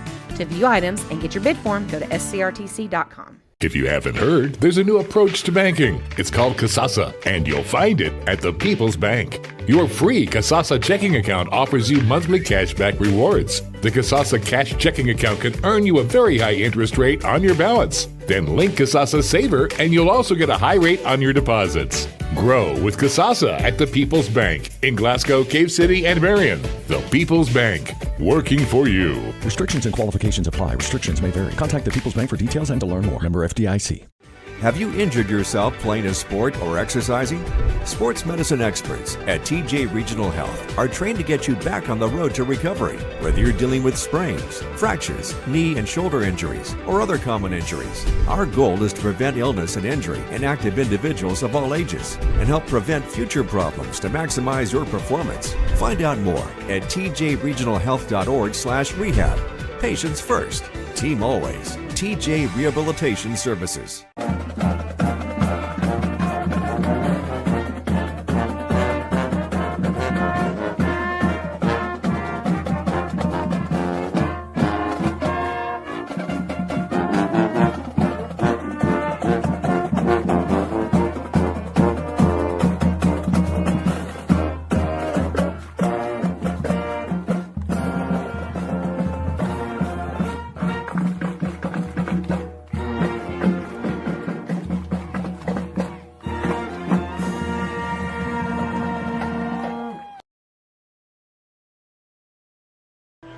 Joe Myers, Larry Alexander, Bruce Tribune back here with you at Glasgow High School. Just about ready to get this third quarter underway. Scotties lead 42-0 over the LaRue County Hawks. Glasgow to get the football here. And it is a squib kick, which Landon Martin will field back around the 27-yard line. And he'll get it across the 30 and maybe to the 32. That'll be about it.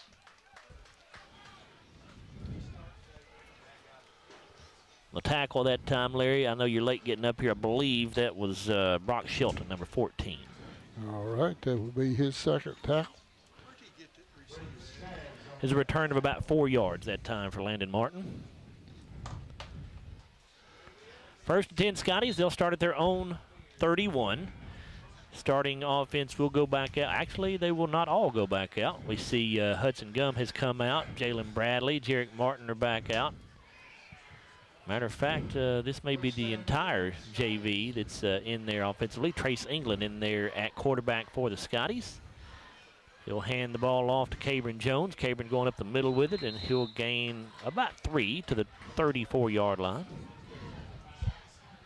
Number 58, Henry Cosno with the tackle. That's number 3 for him. He's a sophomore.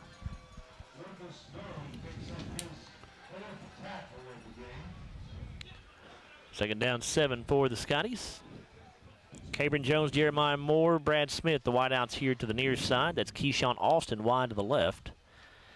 England to throw on 2nd and 7. Pass caught by Jones at the 35, and that's about all he's going to get. Maybe a yard here. It'll be 3rd down and 6. Yeah, that's number 58 again, Crossno. That's his 4th tackle and 2nd in a row. Again, we'll have a running clock the entire second half because of the large lead for the Scotties. Once you get a 35-point lead at any point in the game in high school football in Kentucky, it is a running clock. Scotties right now lead 42-0. Trace England to throw. His pass batted down and incomplete. I don't know who that was intended for. I don't know whether it was Jathan Franklin. I think so, out there on the flat. But I think so, too. 4th down and 6. And right now the offense staying on the field. Scotties have the ball back at their own 35-yard line, so this would be a bit unusual, but we'll see if they actually snap it here. Surely not. They do. England to throw, looking over the middle. The pass going to be incomplete. Boy, it was right there, but number 35 just got a hand in there and knocked it down. Boy, talk about having confidence in your defense. Scotties will turn the ball over on downs. Well, he's going to play the first-team defense. I think it's coming back, right? Some of them. Some of them are. We see a few new numbers in there.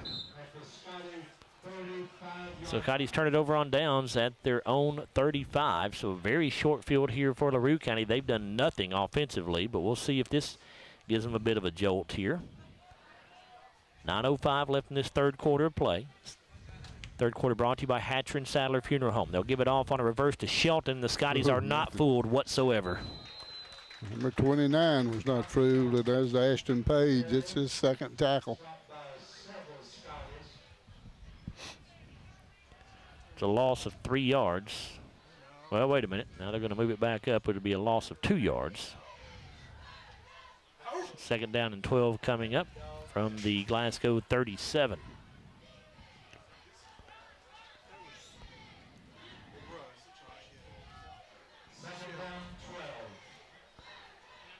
Hawks come to the line of scrimmage. McDowell in shotgun. Skaggs to his left.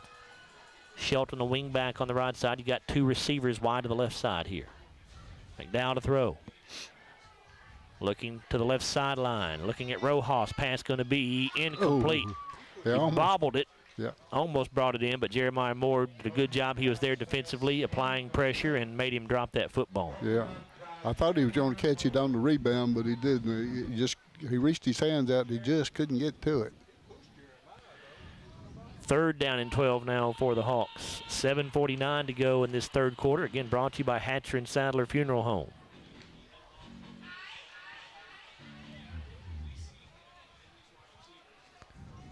Same formation here, except for this time the wing back is Brock Brown instead of Shelton. McDowell to throw.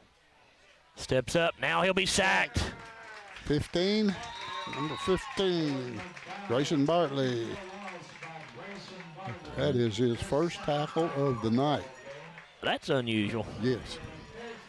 But that's a big one. It's a loss back to the 43-yard line. 4th down and forever. Hawks will punt it away here, it looks like. I wouldn't. I'm a little surprised they're punting. I wouldn't punt. Jeremiah Moore back for the Scotties, and it's a good punt this time. Actually, that's Brad Smith that's back for the Scotties, and it'll go into the end zone for a touchback. Punt of 43 yards with no return, so Scotties will take over at their own 20. Logan County all over Franklin Simpson at halftime. It's Logan 35, Franklin 13. Logan we played them in the scrimmage game. They didn't look all that good to me, but we beat them pretty handily. Yeah, we didn't have much trouble with Logan in the scrimmage. Of course, it was a scrimmage, obviously. Not everybody had everything in, but they've gotten it together here lately, though. They are playing well. Trace England in shotgun formation. He's got Franklin and Jones in the backfield with him. 2 receivers to the right, 1 to the left. England to throw. Trace looking down the right sideline for Jeremiah Moore. It is incomplete. There you are. Trace has got a pretty good little arm, not to be any bigger than what he is. He zips it out there pretty well. Defender got a hand on it there for LaRue County to knock the ball away from Jeremiah. So it's 2nd down and 10. This third quarter brought to you by Hatcher and Sadler Funeral Home. 5.5 minutes to go in the period. Glasgow up 42-0. It's been all Glasgow right from the start. England will give it off to Franklin. Big hole at the middle. He's across the 25, across the 30, and he'll have a first down out near the 33 to the 34-yard line. Oh, that was a nice run. Right up the middle. Lucas Durham made the tackle. That is his 3rd for the freshman. Ball at the 33. Jathan Franklin has now carried it 3 times for 29 yards. 3 times for 19 yards, excuse me. Franklin is the running back this time. Comes a man in motion, that's Jones. England will pitch it to him, kind of a busted play here, but Jones going to make something out of this. He gets around the left end. Matter of fact, he's going to get a first down out of this thing as he will get it out to the 45-yard line before being driven out of bounds. It'll be a pickup of 12. Lucas Durham is the man that ran him out of bounds, his 4th tackle of the night. I like its coaching staff, the way they do it. When they put the mop-up team in, they just let them play. They call the same plays they call for the first team. Coach Arnett says this JV team slings it around pretty well, so that they let them play the way they play best. You're right, most of the time when you put the second bunch in, you just run the football or very basic stuff, but they don't do that. England going to fake the pitch, and Trey's going to try to run with it up the middle, and he'll not have any success. Going to lose a yard or 2 here. Yeah, there's big number 55. That was Matthew Stevens, his 5th tackle of the night. See what, Cosno and Stevens up front are not bad. What year are they, Larry? And they are, one of them's Cosno's a sophomore, and the other's a junior. Stevens is a junior. 2nd down at 11 after a 1-yard loss there. Scotty's at their own 44. There's the snap. England to throw. His pass batted down again. Yeah. That was, I believe, Colton Nunn who got a hand on that one. It'll be 3rd down and 11. Yeah, the small, Trace is not very tall. What, 5'6", maybe? Yeah, I'm not sure what they list him at. Let's see here, Larry. He is listed at 5'7". 5'7". He's probably going to have to, in future years, if he doesn't grow a lot, he's going to have to be rolled out a little bit to be able to see the field. He throws it pretty well on the move.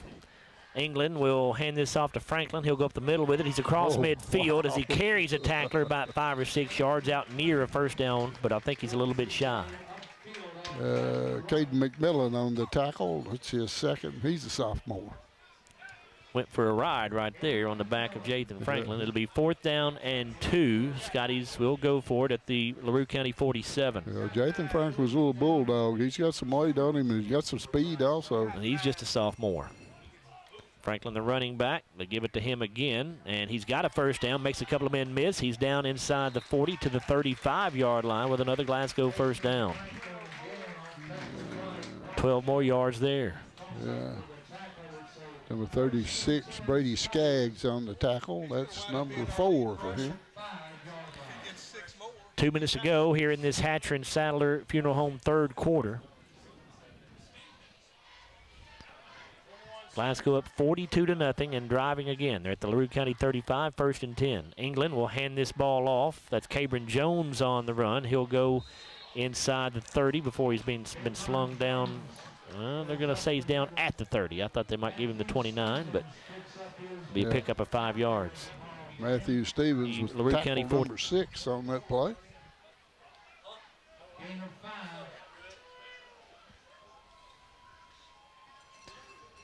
Minute 22 to go in the quarter. Second down 5. England in shotgun. Jones and Franklin in an I formation in the backfield with him. Long pitch out to Jones around the left end, and nothing doing here. He's going to lose some yardage. Yeah, it's number 58 again. And that will be crossing over. 5th tackle for him. Those two guys have combined for 11 tackles tonight up front. Ball is back at the 33-yard line, or 32-yard line, so a loss of 2. It'll be 3rd down and 7.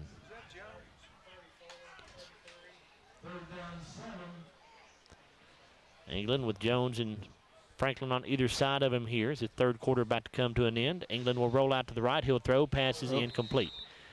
Looking that time for Trevor Collar. Collar was open. The ball was just thrown down toward his feet. He couldn't get down there to get it.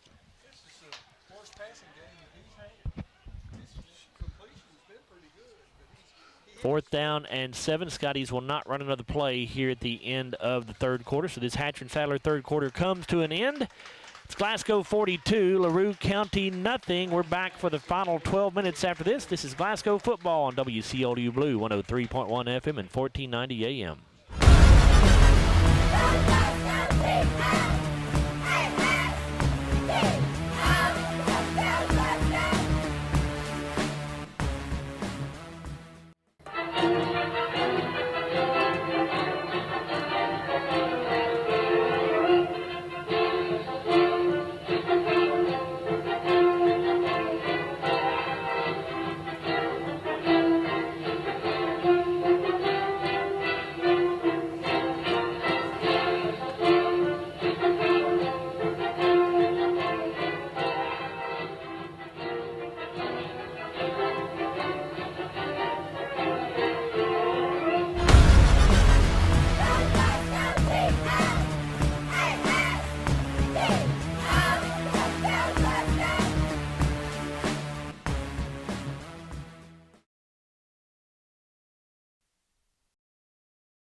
Fourth down and 7 for the Scotty JV offense here as we get this fourth quarter underway. This fourth quarter brought to you by Scooters Coffee. Glasgow on top 42-0. Scotty's in LaRue County territory at the 32. England in shotgun. A flag goes down. I think we may have turned up field too soon. The man in motion, but we'll see. False start called on the Scotties. District score for you, it was Hart County leading Butler County 21-7. Was that in the third quarter, Larry? Did you see? Yes. We'll take a look at the stats through 3 quarters after this play by the Scotties. That 5-yard penalty makes it 4th and 12 from the LaRue 37 now. England in shotgun. Trace to throw over the middle, looking for Keyshawn off his fingertips and incomplete. Passes to a little bit high. Keyshawn got his hands on it but could not haul it in. Yeah, it was right there. Just as you said, just a hair high. Stats through 3 quarters of play as the Scotties will turn the ball over on downs now. Glasgow with 13 first downs, only 2 first downs for LaRue County. The Scotties have 155 rushing yards, 176 passing yards for a total of 333. LaRue County has minus 20 rushing yards, 12 passing yards. They have negative 8 total yards for the first 3 quarters. They've turned the ball over 3 times, all on interceptions. Scotty's yet to turn it over. 1st and 10 for the Hawks. They'll start at their own 37. McDowell in shotgun. Going to fake to Skaggs. He'll throw. The pass caught at the 45-yard line. The receiver going to go down right at the first down marker. That's Braylon McDowell on the catch. And he will have enough for the first down, a gain of 10. I think it's enough for a first down. Yep, it is. Brad Smith. Move the chains. Brad Smith with the tackle. That's number 2 for him. Scotties have only been penalized 3 times in this game for 40 yards. LaRue County yet to have a penalty called on them. Scotties had the ball. Go ahead, Larry. One of them did call back a touchdown. That's true. That's true. 1st and 10 for the Hawks. Here's the give to Skaggs. He'll go up middle with it, and he'll go down around the 49 in Glasgow territory. Pickup of 4. Jeremiah Moore with the tackle, his first. Glasgow had the ball for 41 plays through those first 3 quarters, 20 minutes and 48 seconds. LaRue County 26 plays, 15 minutes and 12 seconds.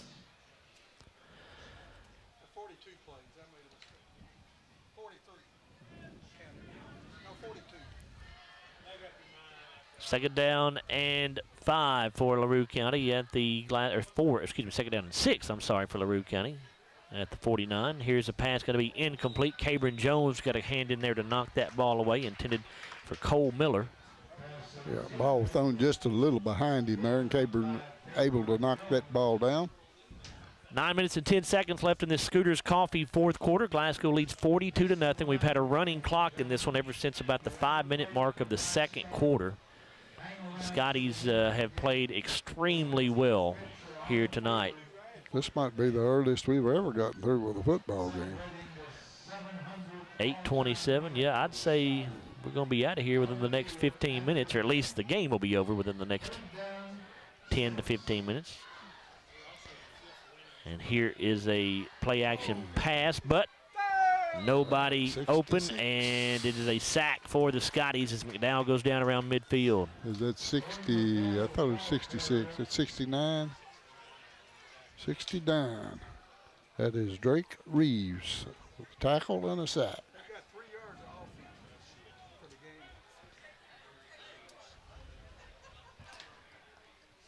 So LaRue County now at midfield, 4th down and 7. Obviously going to go for it here. They'll send 2 receivers to the left side. Wing back here on the near side is Brock Brown. The running back is Brady Skaggs. Going to give to Skaggs, now back to Brown on a reverse as he goes around the left end. He lowers his head. He was going to have his first down inside the 40 to about the 38, 39 maybe. Let's see where they spot this ball. It'll be the 39-yard line. Peyton Limley with the tackle. That's number 23. That's his first of the night for the senior. That's a pickup of 11 yards. That's the same play. They ran that play early the first time they had the football tonight. Didn't get much out of it, but they had a nice run there.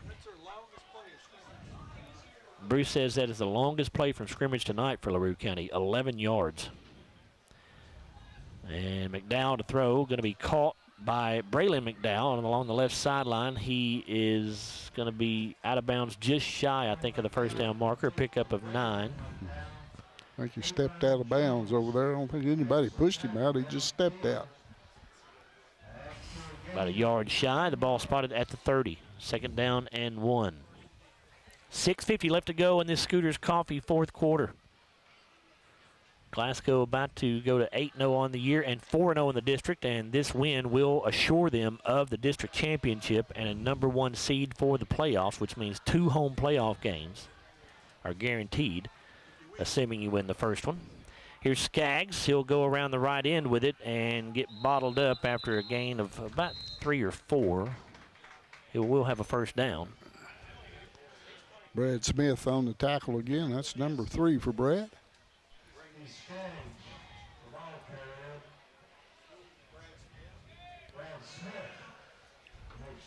It is a first down for the Hawks there at the Glasgow 26. Threatening to get their first points of the night here, trailing 42-0 with now 6 minutes to go in the ball game.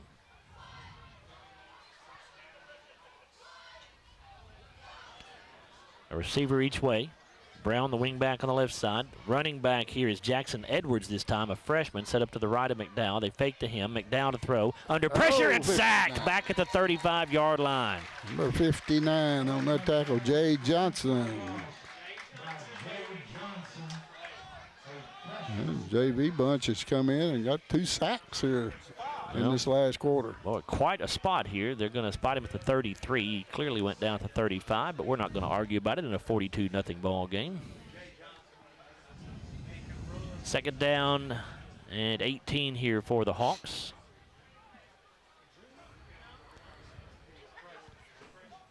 McDowell. Same play. On a reverse again. Here's Brown. Go up the middle with it. He's inside the 25 and down around the 21-yard line. Yeah, Brad Smith again on the tackle, number 4. But that's the same. That's 3 times they've run it now, and twice they've got good yardage out of it. Twice it's been pretty successful. Hand it off to the running back going one way, and then give it off to the wing back headed the opposite direction. 3rd down and 4, or 5 actually, for the Hawks. Down in shotgun with 2 receivers to the right side, and a false start here on LaRue County as the left guard moved early. Just the first penalty of the night against the Hawks. Comes with 4:23 to play.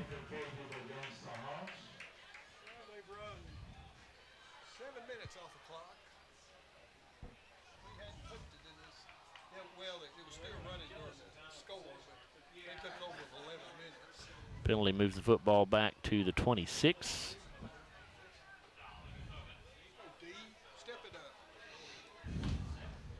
Two wideouts left.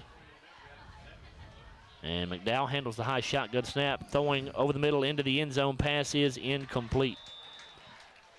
Braylon McDowell, the intended target. Jeremiah Moore was right there with him, step for step for the Scotties. Yeah, ball just overthrown. If he'd caught it, he'd have been out of the end zone anyway. So 4th down and 10 now for the Hawks. 3.5 to go in this Scooters Coffee 4th quarter. Stay tuned at the end of this ball game for our TJ Regional Health post-game show, where we'll take a look at our Hardee's play of the game, our Kentucky Farm Bureau player of the game. And we have not taken a 30-second timeout here, so let's go ahead and do that while we have a timeout on the field called by LaRue County. 3:19 to go in this one, 42-0 Scotties. This is Glasgow football on WCLU Blue, 103.1 FM and 1490 AM. Get in. We're making country great again. Come on. Whiskey River, take my mind. Willie 94.1. You got to have an ace in the hole. Willie 94.1. I'm a hard working man. The Big Willie. Whoa, little rock. It's great country. Willie 94.1. We're making country great again, and we've got the real trader for you every weekday morning starting at 8. Join me, Mac Daniels, for it right here on Willie 94.1. Back here at Hank Royce Stadium, 3:19 to go in this ball game. Glasgow on top of LaRue County, 42-0. 4th down and 10 for LaRue County. They are at the Glasgow 26. McDowell to throw. Looking to the left side. Pass going to be caught for a 1st down, so the drive will stay alive here for LaRue County. Cole Miller, the man making the catch over there on the far sideline. Jeremiah Moore with the stop. 2nd tackle for the senior. Ball will be spotted, let's see here, at the 9-yard line. It'll be 1st and goal. Pickup of 17 yards on that pass completion.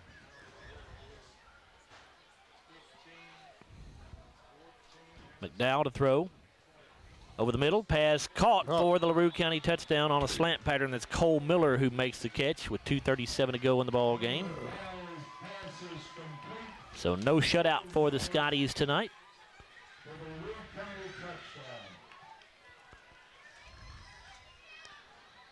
And Miller is the kicker as well, I believe, so he will attempt the extra point. That for Miller is his 5th touchdown reception of the year.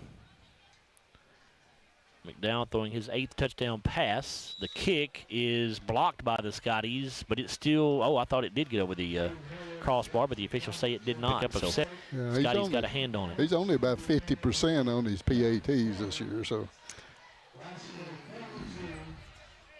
2:32 to go in the ball game, 42-6. Clock has stopped for the moment after the after the LaRue County touchdown, excuse me.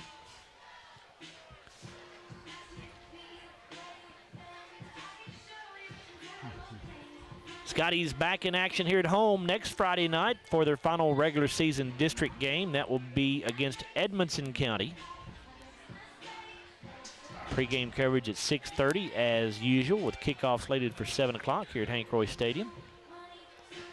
And then in 2 weeks, the Scotties will host Franklin Simpson in the regular season finale. Hard to believe we've already gotten this deep into the season. That scoring drive for LaRue County, 11 plays, 37 yards. And it was an 9-yard touchdown pass to Cole Miller from Owen McDowell. Extra point, no good for Miller. Here's a squib kick fielded at the 39-yard line. And the returner at the 45 to 50, 35-30, and going to be run out of bounds at the 28-yard line. And on the return that time for the Scotties, it's number 18, right? There is no 18 on the roster. It's number 10, wasn't it? No, it's number 18, Larry. 18? Chase, see if we can find out who number 18 is here for the Scotties. He's not on the roster.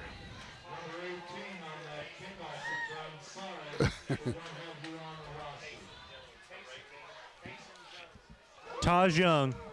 Taj Young. Taj Young. Taj Young. Taj Young.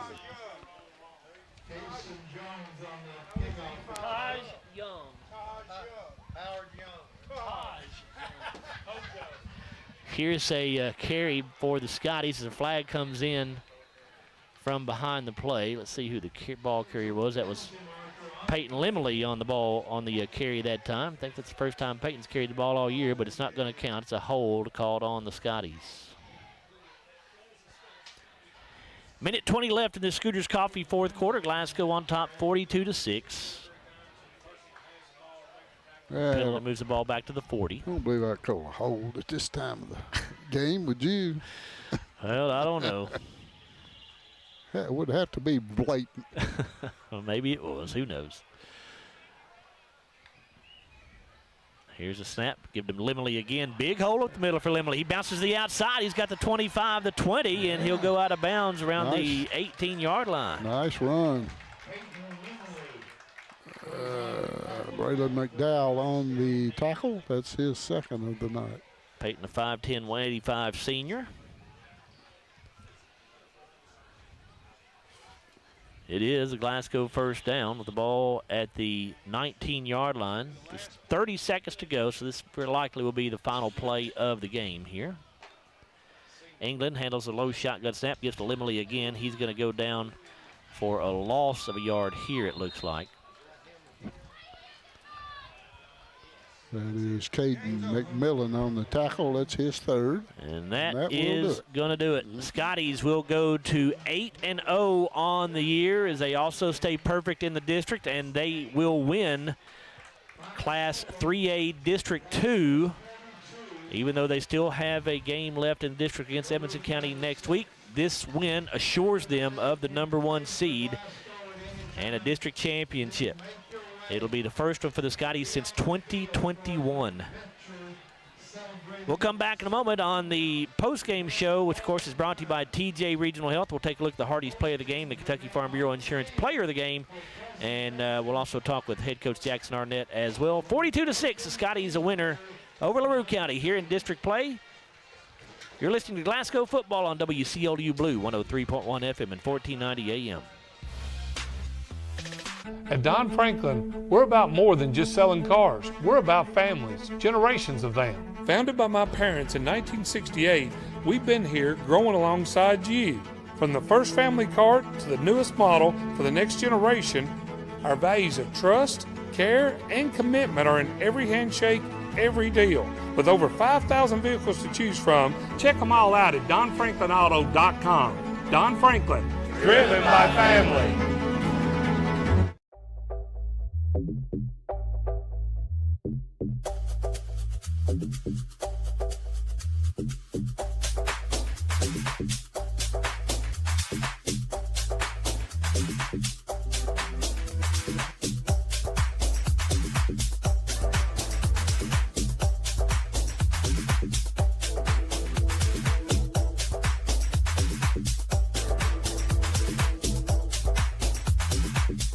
Hardee's Original Bag is back, now with even more full-size sandwiches to choose from. The new spicy chicken sandwich, hot ham and cheese, hand-breaded chicken tender wrap, or charbroiled double cheeseburger. Mix and match any two with fries and a drink, just $6.99.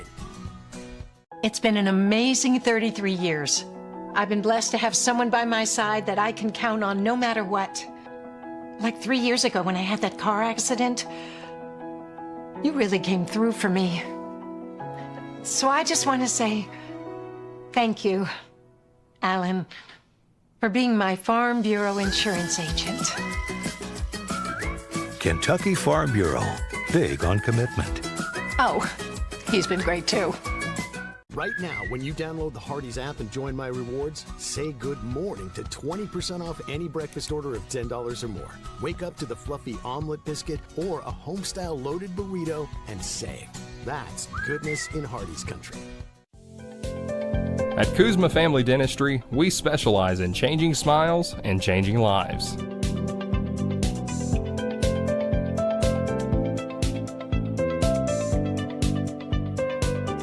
If you'd like to experience this wow factor transformation that not only can change your smile, but change your life, give Kuzma Family Dentistry a call at 270-651-2638, located at 501 West Main Street in Glasgow.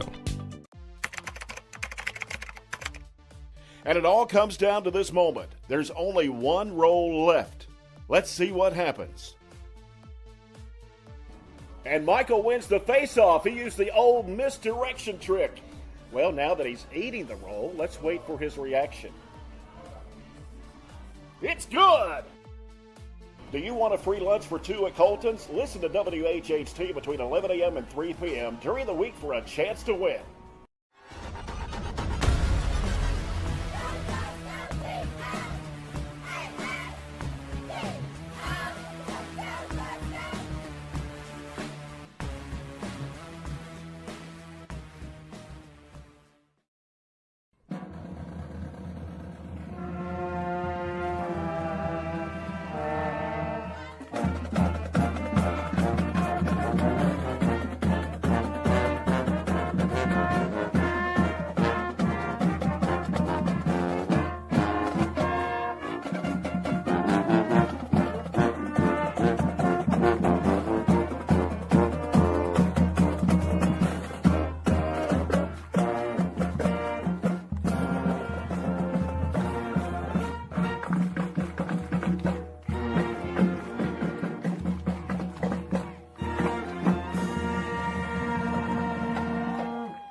Joe Myers, Larry Alexander, Bruce Tribune, and Chase Lander back here with you in the TJ Regional Health postgame show. It was all Scotties right from the start tonight. Glasgow wins it by a score of 42-6. They are now 8-0 on the year, 4-0 in the district. They have wrapped up the Class 3A District 2 championship and the #1 seed in the district for the postseason, which will begin in 3 weeks from tonight, believe it or not.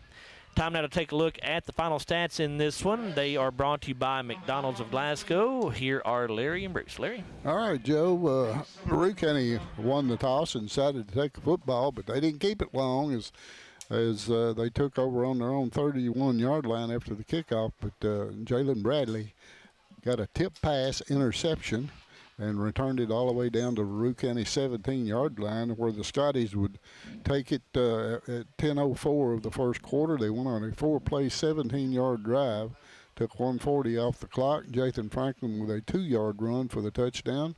Jared Malagon kicked the extra point. Glasgow led 7-0, 8:24 in the first.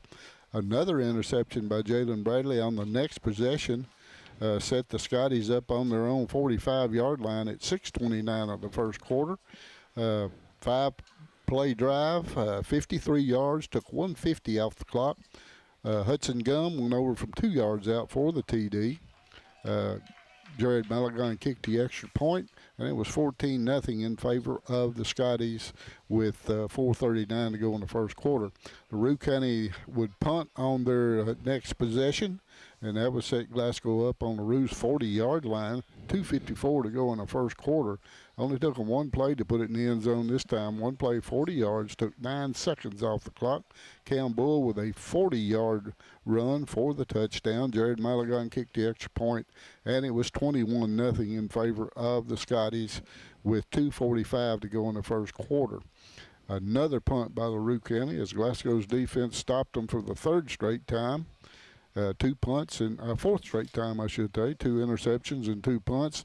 This one would set Glasgow up on their 38-yard line with only 51 seconds to go in the first quarter. It only took them 2 plays this time to put it in the end zone. 2 plays, 62 yards. A perfect pass from Hudson Gum to Jarek Martin for a 54-yard touchdown pass. Jerry Malagon kicked the extra point. It was 28-0 in favor of the Scotties at that point. That was the end of the first quarter. LaRue County would get it coming out in the second quarter. Glasgow would hold them again, and they would have to punt the football. The Scotties took over this time on their own 45-yard line with 10:33 to go in the second quarter. They would go on an 11-play drive, this time the longest play drive of the night. 11 plays, 55 yards to 4:47 off the clock. Jarek Martin caught his second touchdown pass of the game from Hudson Gum. It was a little slant right over the middle. 8-yard touchdown pass. Jerry McElwain kicked the extra point, and it was 35-0 and a running clock with 5:16 to go in the second quarter. Another interception on the next possession for LaRue County, this time by Cam Bull, and that would set Glasgow up on LaRue's 48-yard line with 2:46 to go in the second quarter. The Scotties went on a 4-play, 48-yard drive. It took 2:35 off the clock.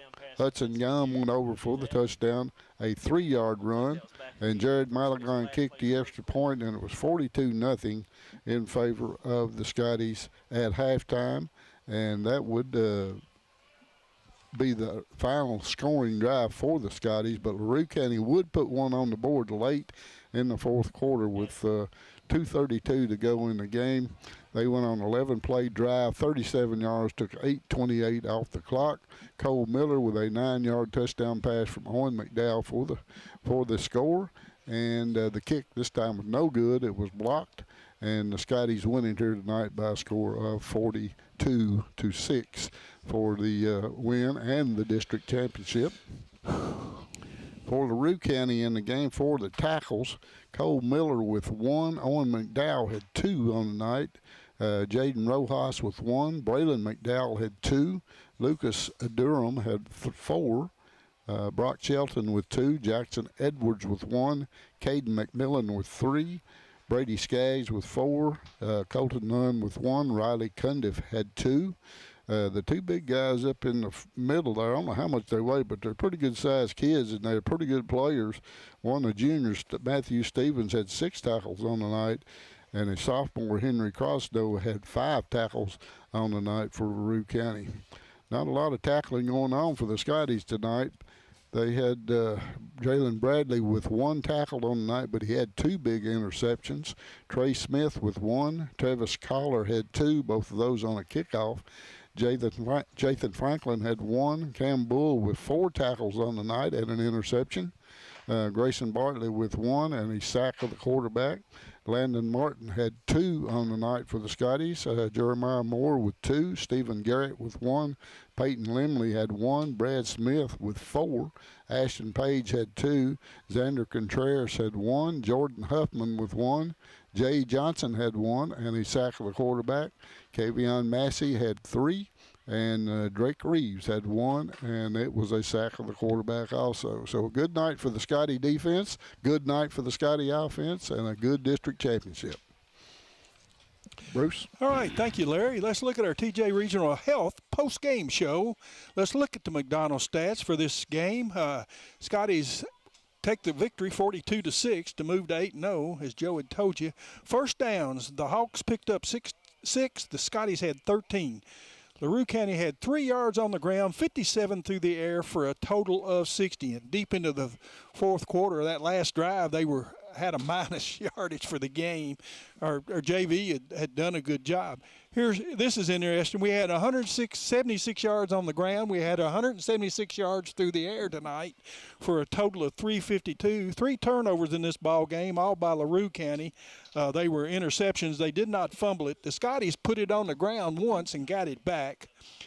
LaRue County was penalized 1 time for 5 yards. The Scotties 5 times for 55 yards. The Hawks ran 38 plays for 23 minutes and 40 seconds of time. The Scotties had 43 plays tonight, consuming 24 minutes and 20 seconds. Individually in this ball game, leading rusher for LaRue County was Brock Brown with 27 yards. He scored their lone touchdown for them. The touchdown was on a pass. I'm sorry. He had a 14-yard run that set it up. Their next leading rusher was Brock Shelton with 1 yard on 2 carries. Brady Skaggs, their feature back, who had 240-some yards last week against Edmonds County, I believe they told me, 245 or 50, had 10 carries tonight for a -4. Owen McDowell was sacked 3 times for a -21. Owen McDowell was 7 of 16 passing for 57 yards and a touchdown. He did throw 3 interceptions. Their leading receiver was Cole Miller with 26 yards on 2 catches. He scored their lone touchdown, a long of 17. Braden McDowell had 22 yards on 4 catches with a long of 10. And Jaden Rojas had 1 catch for 9 yards. Cole Miller punted 4 times tonight for 148 yards. That's a 37-yard average with a long of 42. Scotties with nobody over 60 yards tonight, but everybody that I list on my sheet had a rush tonight. We had a lot of players play. Cam Bull was our leading rusher with 58 yards on 4 rushes. He scored a touchdown, had a long of 40. Jathan Franklin picked up 52 yards on 6 rushes.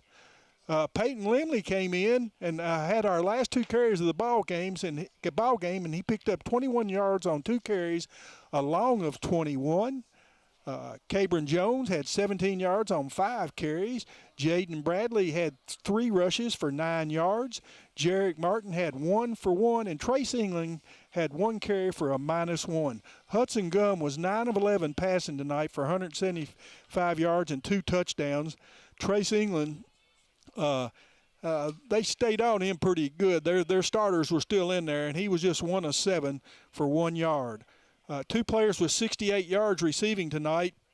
Jaden Bradley had 4 catches for his 68 yards with a long of 41. Jarek Martin had 68 yards on 3 catches, 2 touchdowns. So he had 3 catches and scored 2 touchdowns, a long of 54. That was a touchdown catch. And Cabron Jones picked up 41 yards on 3 catches. The Scotties did not punt here again tonight. So the Scotties pick up the 42-6 win to move 8-0 and give LaRue County their first district loss. This has been your TJ Health post-game show, your McDonald's stats. Joe? All right, Bruce, thank you very much. We are joined now by Glasgow head coach Jackson Arnett and daughter Maisie. We'll get to Maisie in a bit. But Jackson, congratulations, man. Hey, you all played, I thought, an excellent ball game. That first quarter, really the entire first half, was really an impressive performance by your bunch, I thought. Yeah, I thought we had a really good week of practice, good physical week of practice. We, a lot of intensity, and it carried over to tonight. They did what they were coached to do. We'll watch the film and find some things we didn't like, but, we did what we were supposed to do, and, proud of them. Played well up front tonight. Defense did what they do, and we just got to keep getting better now. I know, obviously, everybody knows how well the defense has been playing so far this year, and the offense is really playing well as of late, too, Jackson. Going back to the Butler County game, you guys scored on all 8 of your offensive possessions in that game. You scored on the first 6 possessions of this game, so you guys scored on 14 straight offensive possessions going back to the other game against Butler County. Huh. I didn't know that, but that's just, our standard is to score every play or score every drive, and we want to score every play, but we want to sustain drives, and we just got to keep getting better. We got to continue practicing hard, and I still don't think we've hit our ceiling yet, so we got to keep playing, keep doing what we're doing. I mean, we can't rest on our laurels, though. We got tougher games ahead, and we got to get ready for a deep postseason run, so we just got to continue playing hard and making plays.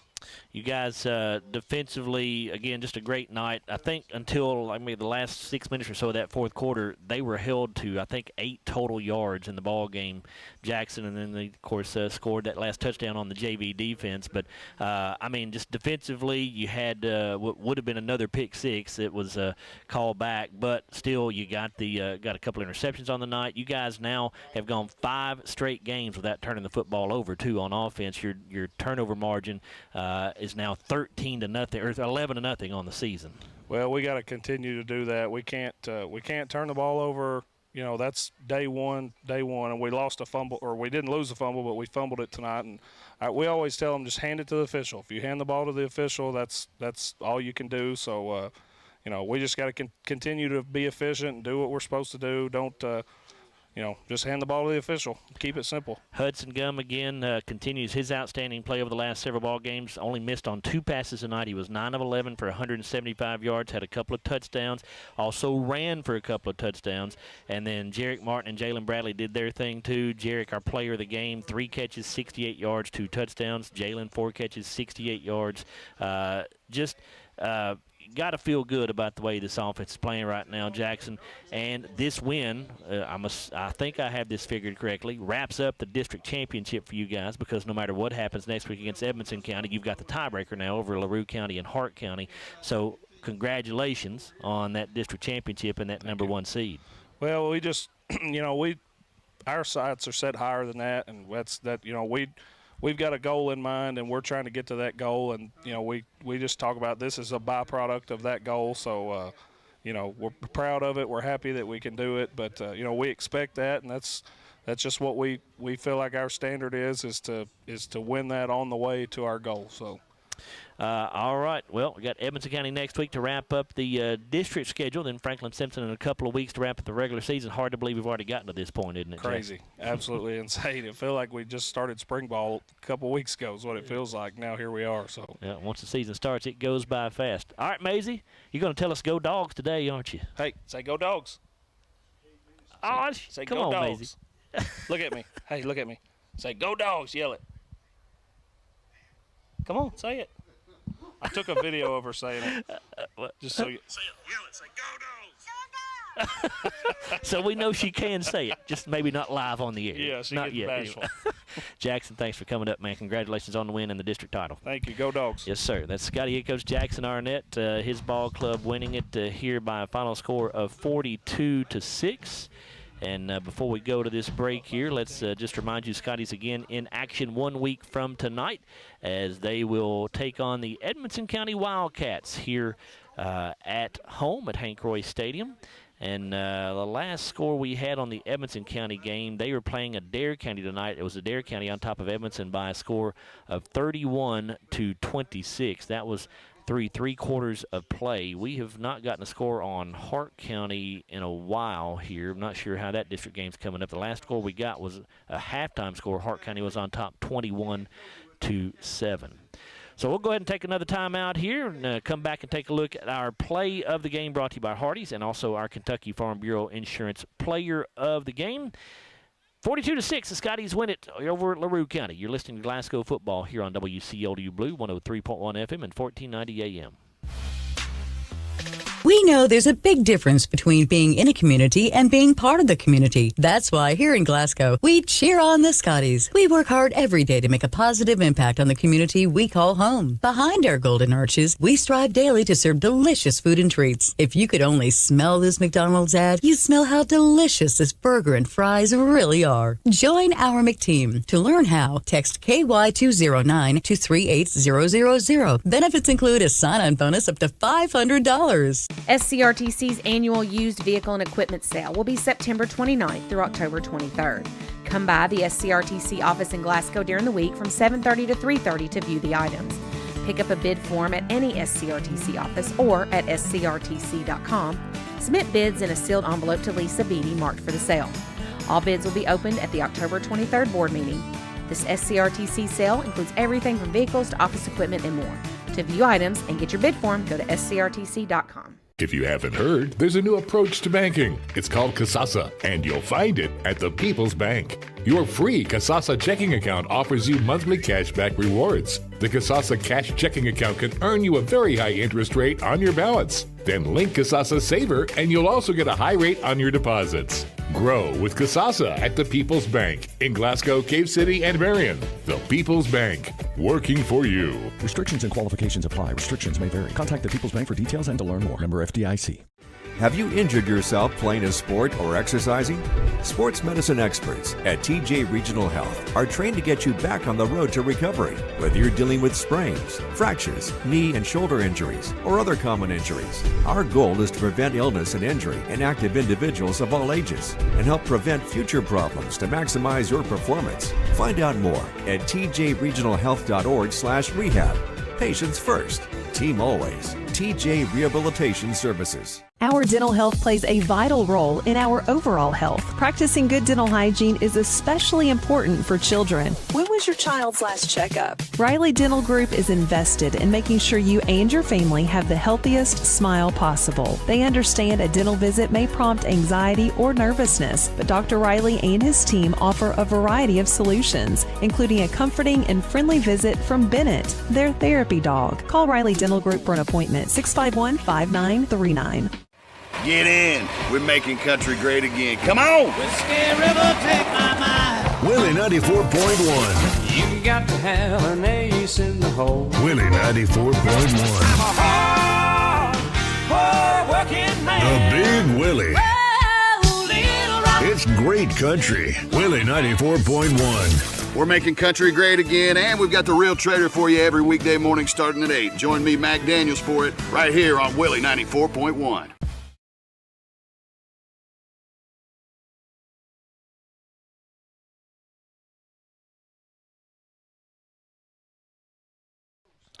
Back here on the TJ Regional Health postgame show, and it is time now to take a look at our Hardee's play of the game. And for that, we go back to the final play of the first quarter. If you're watching here on YouTube on our live stream, you'll see that it was a 54-yard touchdown pass from Hudson Gum to Jarek Martin, and that put the Scotties up after Jared Malagon's extra point by a score of 28-0. Jarek made a nice run after the catch on that one and took it to the house from 54 yards out. That is our Hardee's play of the game, brought to you by Hardee's Restaurants.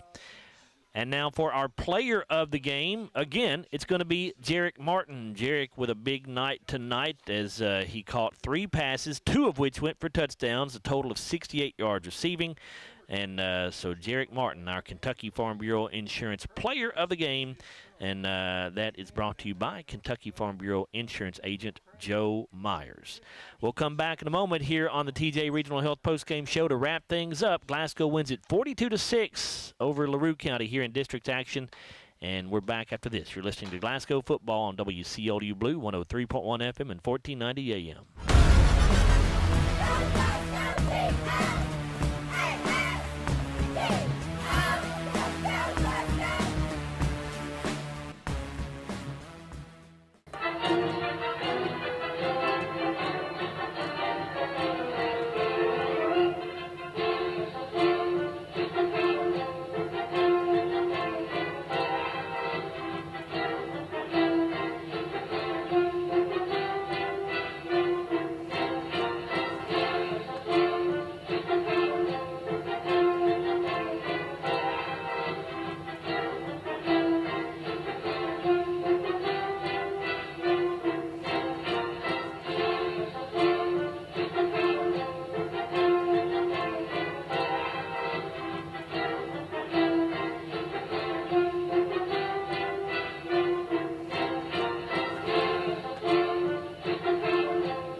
wrap up, let's give you the final scores that we've got so far. Not all of these are final. Let's just give you the most recent scores we have. Elizabethtown has defeated Metcalfe County by a final score of 39-6. Bowling Green downs Greenwood, but a close ball game. The Purples win it by a final of 17-14. Bowling Green's kicker nailed a 33-yarder at the end of regulation to win that ball game. Paducah Tillman on top of Warren East after 3 quarters of play by a score of 37-6. It's Macon County leading Barron County after 3 quarters of play by a score of 22-14. It is Russellville over Caverna 34-12. That was early in the 3rd quarter there. Final score for you is Somerset defeats Monroe County 35-14. This is a Class 3A District 2 ball game. The last check we had on this Edmonson County-Adair County game, it was Adair County on top of Edmonson 31-26 through 3 quarters there. It was Grayson County over Warren Central 24-12. That also through 3 quarters of play. And that is about all we have right now, it looks like. But some more of those final scores obviously will be coming in throughout the rest of the evening. We got done here quite a bit earlier than several of these other games are going to finish because of the running clock that we had that started midway through the 2nd quarter. So let's remind you that the Scotties will play one more district game, and that will be against Edmonson County next Friday night here at Hank Roy Stadium. Our pregame coverage will begin at 6:30 with a Don Franklin Auto Countdown to Kickoff show, and then kickoff slated for 7 o'clock. Again, that is a district game, but it is really meaningless as far as the district race is concerned because the Scotties have assured themselves of a district championship and a #1 seed for the postseason in District 2 by virtue of this win tonight.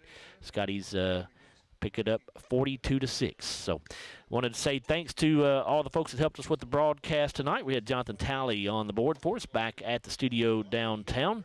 On camera for us tonight, we had Jimmy Pruitt, as always. And, of course, on our getting another score here. On our video production tonight, we had Mr. Will Perkins, as always. Great job by all involved. This score is Callaway County leading Allen County Scottsville 21-6. That's through 3 quarters of play. My broadcast partners, of course, were Chase Landrum down on the sideline. I had Bruce Tribune and Larry Alexander up here in the press box with me, of course. And once again, the final score, Glasgow 42, LaRue County 6. Scotties stay perfect on the year. They're 8-0 overall and 4-0 now in district play as LaRue County falls on the season now to 4-4 and 3-1 in the district. I'm Joe Myers. Thanks for listening, everybody.